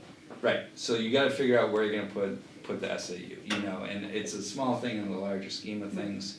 It changes the dynamic of the SAU a little bit. I selfishly like being in schools. I think it keeps you kind of in tune with it, being out of the school separately. It'd be just sad for me, it's Well, not. one so great question for then me, would but- be, if we did move, if for some reason we kept GMS open, would there be space in GMS to move it? Well, you know, a lot of school districts. Well, I'm take- saying, the question is where would we Yes. move you? Um, And potentially, Yeah, I think that Back if in you look at the 1999, the model, a thought was lot to of put other them in the districts 30s do, they building. put it in that kind of original school in your Right. district, right? So Hudson did this, right? Their SAU is in one of their original schools. Right. Here, I think like always kind of I won't say the answer, but like the logical thing if you're moving the SAU out of Campbell is to put it in the 30s building, That's, right? Like, that was what was Yeah. considered when we first tried. yeah, I think that's like, again, on paper without looking at all the details. well, you would that- have a lot of people happy, because that means it's not getting knocked down. Right, and I think you would have. But that still requires a massive renovation of that Yeah. space. You're gonna have to But yeah. renovate that Yeah. space, you're gonna have to Sometimes make that's some changes, The but, domino effect. Right. but like that is what a lot of districts do with kind of that original kind of school building thing. Yeah, But that'd be it- fun to renovate. I mean, I think I just talked for at least an hour, maybe more, about all 7 and 12, and I think you could do it if you wanted to do it. No. But the $1 million question now is LMS, because that's a 4-grade school. That is a 4-grade school LMS as it's currently constructed, right? You can fit 4th grades in there, good, done, period, right? You are changing LMS an incredible amount if you're going 7 through 12. And I'm not saying that's good, bad, or in between, but you have to be aware that you're changing that model in LMS. It's becoming an elementary-based model. So 5th and 6th grade, instead of being in the middle school model, are reverting back to an elementary school classroom-based model where they leave to go to their specials. There are plenty of school districts that through K through 8 have that model. So it's not like an impossible thing, but that is not the model that's currently here. So you have to be aware of that, right? Like you would have to have that elementary model, you're gonna lose the middle school experience for your kids because you're gonna have up through 6 in that elementary model and you're shifting to the high school and it's gonna mimic a high school schedule from there. So it's gonna be that kind of like, where's that like, now, again, God bless you middle school people, I don't know how people deal with that middle school age, maybe that's not the worst thing in the world, but like you're gonna lose that kind of literal middle school experience if you don't have a middle school that is like 5 through 8, 6 through 8. Are you talking about basically having all your classes in a homeroom again? You would do that elementary model where like you have a 5th grade teacher, right? Like just like in 4th grade, right? 4th grade teacher, they spend a big chunk of their time in that classroom. They leave to do their unified arts, they leave to do recess, they leave to do those things, right? Where instead of like the middle school model, they're starting to walk them I around would to be different classes. cautious about saying that you lose that. My 5th and 6th grade students switch classes. They have these. I think you could start to build it in, So right? I don't But it's think not gonna that- be the norm of the. But I'm just saying, I don't think that, well, first there are parents who are like, I would prefer the middle school model because I want recess and all that other stuff. But I don't think that it necessarily means that the kids are in the same classroom all day. Yeah, So and I I say, mean, cautious about Wait, this. Carrie, we have outside time. Yeah, no, but I'm just saying, but currently, like, some of the parents, when they get to the middle school, they're like, oh, but my kid Johnny is not gonna be outside much. Well, now if it's more considered an elementary school, well, now there'll be more of a, the parents might feel like, oh, my kid is actually getting all that stuff. yeah, So, but I would also say that it's not impossible to take 6th graders from class to class. nothing's impossible, Or but I'm 5th just graders, saying, like, because we do that. your vibe is going to be different, right? Like Sure. if it's 3 through 6 versus 5 through 8, the vibe of the building is gonna be very. Absolutely. Well, Like, But I don't think necessarily that the current kids are gonna miss out on anything necessarily, if we take the time to structure it correctly. All of this working is contingent on 2 grades moving up in unison, Right. right? Like, Yes. if you don't move third and fourth up to the middle school, then you didn't solve any of the problems you have at GMS with Correct. space and classroom configuration and all that kind of stuff. So those dominoes have to go It together. all has to happen at the same Right, time. no, and that's the redistribution. If we're shifting a grade,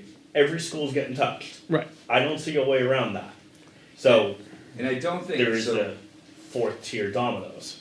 just, new to the district, let's look at all the options, like, great, come to these meetings, like everyone else has thought about at some point, like, is there a pre-K through 6 building and a 7 through 12? Do you condense it to do 2 buildings? And I don't see how you can do that without like a massive overhaul of LMS Yeah. as it currently is constructed. You'd have to go It was an 3 option that stories was on it. explored by Kyle, and I I've been think able to we- I found 2, not clear, but was able to put into the drive. I think for we lost everyone's that option when we look. renovated LMS. They are now called, it's under the GMS tab, the 020 GMS tab. It's called Options 5 through Yes. 9, Pros and Cons, and Project Cost Worksheets. There was And that a- lays there was out land. options, They could build 6, 7, 8, and 9. One of those being going to a 2-school model, and you'll see that it basically, No, it's pretty tight. what I don't have is the drawings, but Kyle did do rough renderings. And the middle school, it was this like monstrosity of a building, because the only way to build out was to build off on the parking lot, and you had this like center office. And so, yeah. Yeah. It Alright, doesn't- go ahead, Marilyn had something. Hold on, Marilyn had her hand up for a while. That's all right. So just, Tea's ready. I'll caveat this by saying, The tea is ready, I said. I'm someone who's never persuaded by, that's the way we've always done it, or that's the way it was when I was in school. I don't think those are compelling arguments. So I'll caveat that before I just share this snippet of a story, okay? When, ancient history 1999, when 1998, 99, when Rich and I were working with a huge group of people to try and figure out what to do. 5th grade was in portable classrooms, LMS was full, GMS was full, we didn't have kindergarten yet, and we needed someplace to put the high school students. The option at that time that could address all of those problems was to build a 7 through 12. So that's where I started with the committee, was let's look at a single build that will answer for at least some endurable future, all of those problems. And so that's where we started. And I went and we arranged tours we went to schools that were in 7 through 12 setup. We met with principals and administrators from those schools. We came back together and the committee was, no way. And I said, but if you go with just a straight 9 through 12 high school, you have to come back at some point in time and solve all the other problems. And they said, we don't care, we do not think 7 through 12 is correct. And I said, well, I'm not an educator, I don't know what the pros and cons are, let's spend some time researching that. And so we had a bunch of people on the committee that were educators. We also had, as we do here, all of the school principals were on it, plus it was the combined SAU at that time. And they literally went out and did research, papers, Harvard, you name it, academics, educational experts, people with PhDs who study grade configuration and what it means. And they came back with a very convincing argument that sticking with the 9 through 12 configuration was the better educational outcome way to go. So that's how we ended up with it. So I just wanted to share that because it wasn't a financial based decision, it was a compelling educational argument made for not putting 7th and 8th with 12th. And we would have started with a brand new site with a brand new building, we would have built it in pods, we looked at how it would work, what the shared core was gonna be like. I mean, we were gonna do it and do it right, and even still. And a big focus was the social considerations and the driving came up a lot. But it was very I'm like, okay, I'm not an educator, you as the people who were the subject matter experts, to use the SMEs in education, plus a ton of research in, outside experts who studied this stuff for a living, came back and said, that's how we ended up there, so. Is it possible to dig that, like, was that written down in a report by the committee at the So time? laptops did not exist. Do I have all those notes in paper? Yes. Because I'm stupid and retained them. If I don't, Rich has them. In my attic. Yeah, mine are in my basement. I don't know, he rehabbed his barn, so it might be gone. So there's that. And so I thought, well, is that still the popular thinking? So, again, 10,000 foot level as not being an educator, using AI because it's great for searching those kinds of things. What is the educational performance measurements compared to grade configuration and what works? And I looked it up in the US and read a bunch of papers, and then I said, well, what is it globally?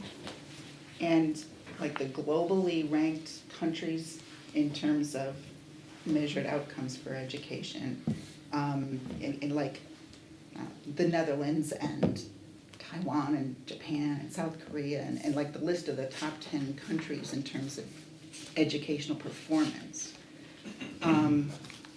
Both the US ones and the global ones that I read, and I guess this is not an exhaustive search, and this is me not being an educator, but all, like Netherlands does K through 8 and 9 through 12. The most recent Harvard study, there was a whole study on schools in Florida because they have so many different configurations there, they had enough of a statistical set to do the measurements correctly. So there's a whole study on all of the school districts in Florida and their performance. Hands down, the one that seemed to work the best was a 2-school system, K through 8 and 9 through 12. Basically 8 years of primary education and 4 or 5 years of secondary education. So I just wanted to offer that, a little history and a little what I gleaned on the internet, not being an educator. Just my personal opinion, logistically, it doesn't make sense that we're affecting 3 different schools, the educational model of 3 different schools, to fix the problems of one, when at the end of the day, we're still going to have to put money and keep 3 schools afloat. I don't think the survey supported this choice. I don't think that the people filling out the survey looked into all the domino effects that it's going to have. As a parent personally, it's probably the one choice where I would have pulled my kids out of public education. And I believe strongly in public education. And I'm not sure it's going to pass this town. I think it may be the choice that will never pass. You don't have a supermajority in the survey. But we've tried a separate school multiple times, and it's been shot down by a number of people every time. So insanity is continuing to do the same thing, expecting different outcomes. So if the majority of the people in town are not in favor of a new school for whatever reason, we can keep putting forward a new school. A $44 million school was shot down, and before that, 18 years ago, a school was shot But again, down. we're trying to tell people in town that we need a new building when our population is declining. That is a hard sell. So we have empty space, and rather than build a brand new school, as a taxpayer, I would say, use what you got until it doesn't work anymore. So, the way I see this, the survey said half the people would support a 7 through 12, right? It was close to a 50-50 split on that question. Without understanding the logistics. Correct, but the logistics, right, that understanding of the logistics is now we're trading off cost value to solve the problem, and we're trading in the educational restructure.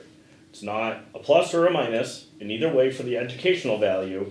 From my perspective, it's just different. So that's kind of what we're trading. But to your aspect, you're correct. We're gonna have to hit all 3 buildings. LMS from a physical standpoint, probably not nearly as much. CHS, there's some things that need to be considered. But we're gonna have to figure out what to do with GMS and that design and reconstruction. So no matter what, we're still looking at a heavy cost implication to deal with GMS.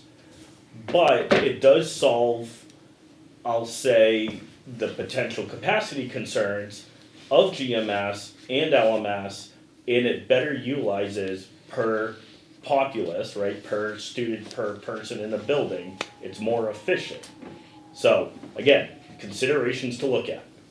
But, again, there is the educational professionals who understand what that does, and that domino effect. So, I hear you, it does not alleviate us from having to touch GMS. No. What this does is having us to expand GMS, theoretically, but it doesn't solve the building itself currently.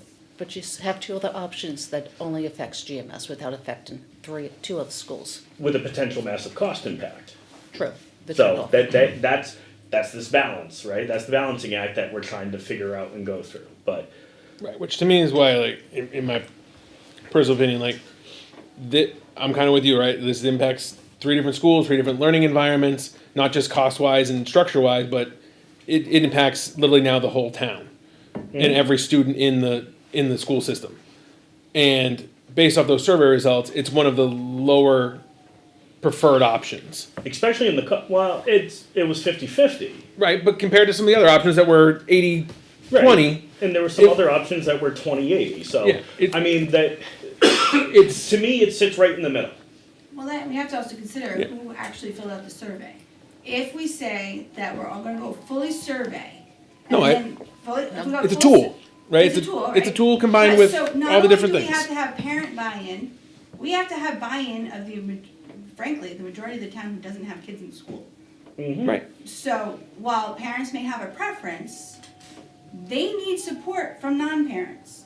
So from people in senior communities who are living on fixed incomes, who are about to get hammered by a big tax bill.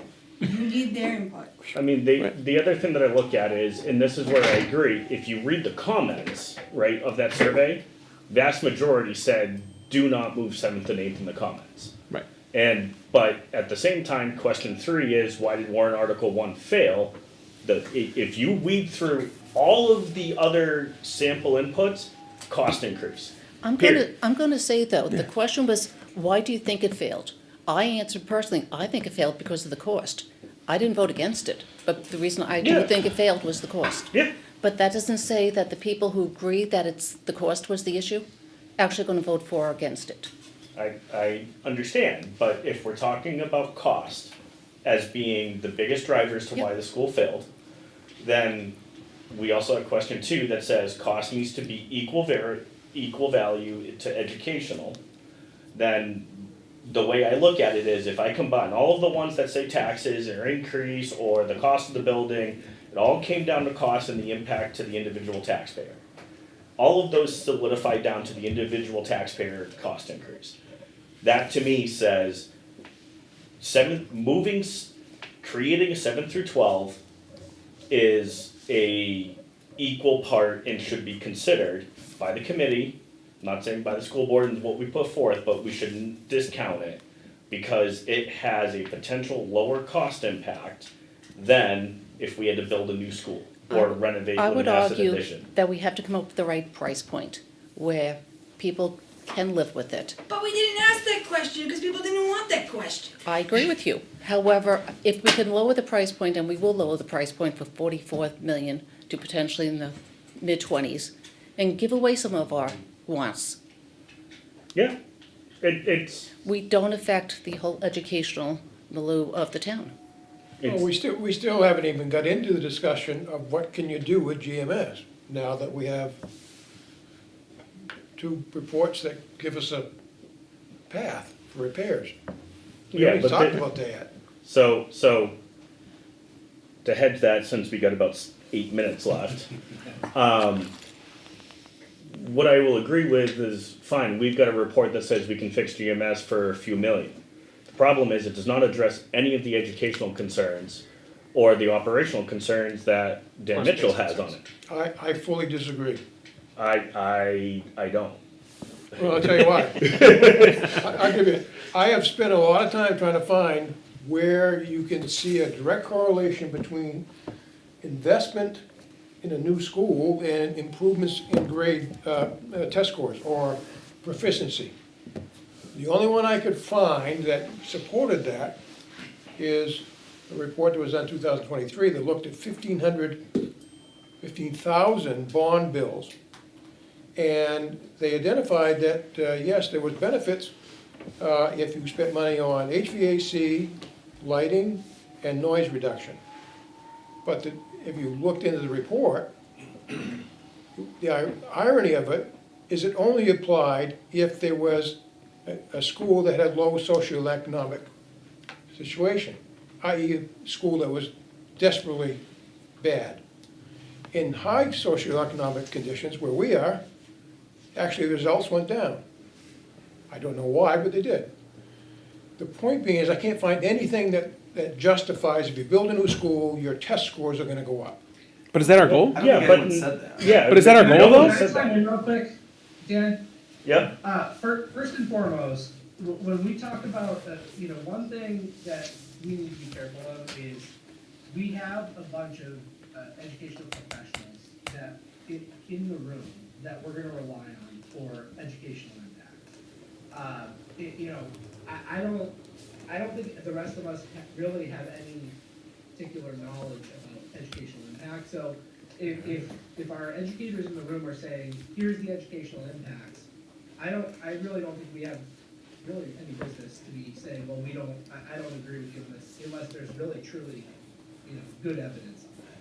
The other thing that I just wanted to quickly bring up is, Carrie mentioned that the survey, it was implied that was all people from, it was all people with students in schools. We simply don't know that, and one thing that I find a little bit frustrating is we as a committee sat down and said, okay, we need to find a way to get as much community input on this as possible.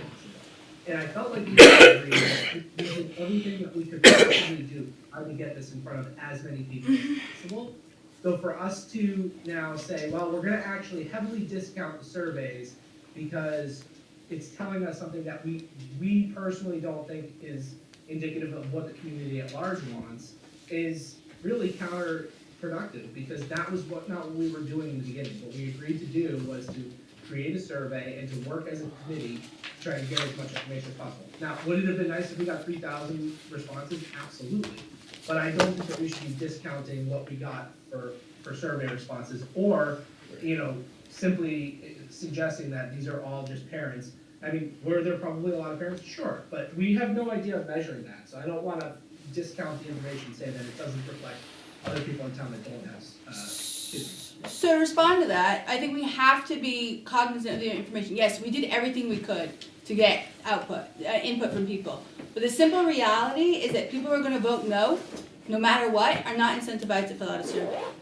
Ultimately, the only survey that's going to matter is the March ballot. right. So do we want to, if we totally ignore anything related, if we only rely on the survey information, my concern is we're gonna invest a lot of time and money and get another no, because those who couldn't be bothered to fill out the survey to say no there, will say no in March.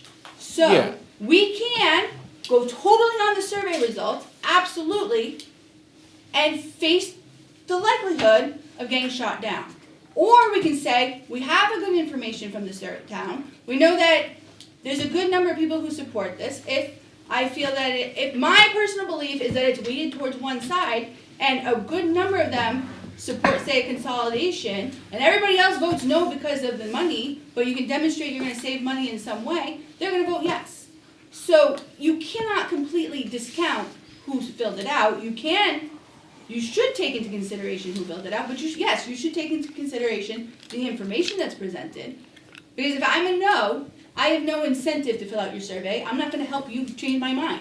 But there are gonna be a lot of people who did fill it out, and that's great, and that's awesome for people who took the time, but we can't look at it in a tunnel vision view. No, and that's why I consider it a tool, right? Like, you have to look at it and say, I have to make sure that I don't alienate the people that Right. filled this out and said one thing, right? Like, Right. you can't go so far the other direction, right? I agree. We saw in the March ballot, like, okay, the $44 million school was a big no, So right? Like, where's the balance? we Where gotta are we gonna converge? bring it back this way a little bit, not go so far this way that we alienate these people that said yes So- to it, and we get another no on the other side.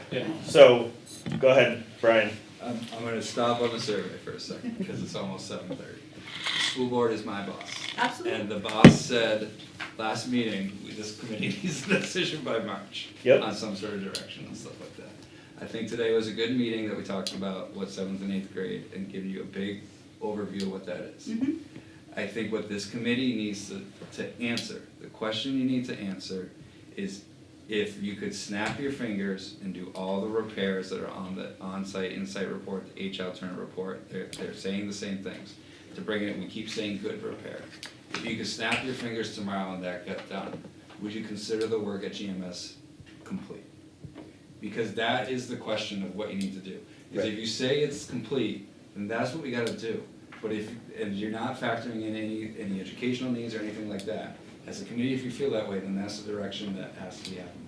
But if the answer of the committee, and we may all have personal opinions on exactly what the scope of those educational needs are, then like, if the answer is like, no, that doesn't solve the GMS problem, if we snap our fingers and have all those reports in, then we gotta start going down that road. Like, we just gotta start going there. Well, right? and then we I talk can in answer that for you now. circles. Like, in my opinion, like, if it's still a K-4 school, and you snap your fingers on those repairs, then I don't think it addresses the problems that GMS And has. that's, Right. then we have to get So- on that wavelength as a committee, right? That's As a what the committee. matrix is hoping to do, right? Is it's gonna take the physical needs outlined by the reports and the educational needs that Dan or Mr. Mitchell provided. Put it all on one paper.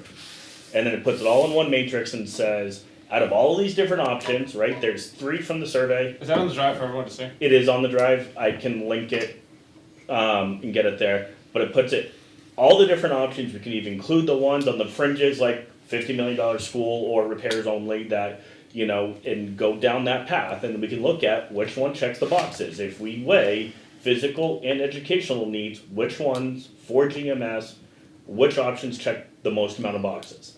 So that's what the matrix is designed to do. Now, it is 7:30. I have action items to redistribute the email chain. Can you send me the current roster if you just send me the names or it's in the drive It's in already? meetings, it's under the meetings draft. If Alright. you want, at the next meeting, I could start by doing a 5-minute of the matrix, just to explain how I created it, cause it pulled from the Turner report, it pulled from Yeah. the onsite insight, and then it pulled from So I agree. Mom Melvin. I may wanna talk with you about some of the other stuff that is in there, cause Yeah. I don't wanna provide everything up front for people to latch onto. I want people to walk through the reports, and you can walk through what you said, and we fill out the rows, then we fill out the columns. Yeah, and I could explain the content base, cause some things I broke out and some things I didn't. Yep, correct. I'm sorry, are you talking about there is a blank matrix prepared, is that what you're talking about? So Mr. Mitchell started pulling what the on-site insight report has stated and just the on-site report and his list of the 1,000 paper cuts of GMS and started putting them into a Google Sheets to start that creation of the matrix. But what as much as I applaud that effort, I think this is where I need people, and this is, as I explained in my emails, I need people to review those reports and review what Mr. Mitchell has provided as that list of 1,000 paper cuts, because we just don't have the time to go through all of the reports in the next 5 meetings. So because of that, please review the reports and make sure that Mr. Mitchell didn't miss anything, and we can add stuff to the rows, and then we can add to the columns. Where was the thing that you read last time, because I tried to find it, did you post that somewhere? Of course I did. No, but I mean, I couldn't find it anywhere. All right. Can I ask a quick question since I didn't get the email? Mm-hmm. Did you weight all of the options? Nope. Because if you fix 5 small issues, So With one there way is a priority ranking that Mr. Mitchell provided, which right. Are they doing like individual items or are we like kind of combining into like space, not like too many kids in That- this classroom, that's- too many that's- kids in this classroom, too many kids in. That That's a is space part issue. of the, right, that's a part of the discussions that I think we should have, right? Because Mr. Mitchell broke out HVAC 1 through 5. Right, just- Like, if they're all priority ones, can we just call it HVAC? Right. And go from that? I wanted to give this to, Yep. I we'll talk about understand this your next meeting, reasoning. but it's almost like, if we're not gonna address that section of the building, why are we gonna fix Right. the HVAC and that, like, it gave us the option to like fix 3 of the HVAC that we wanna Right. invest in, as opposed to. Alright, so in the interest of time and Mr. Brunel's efforts here, I would like to close out the meeting. Any objections? No, we're not. Sounds move. Thank you, everybody on the phone.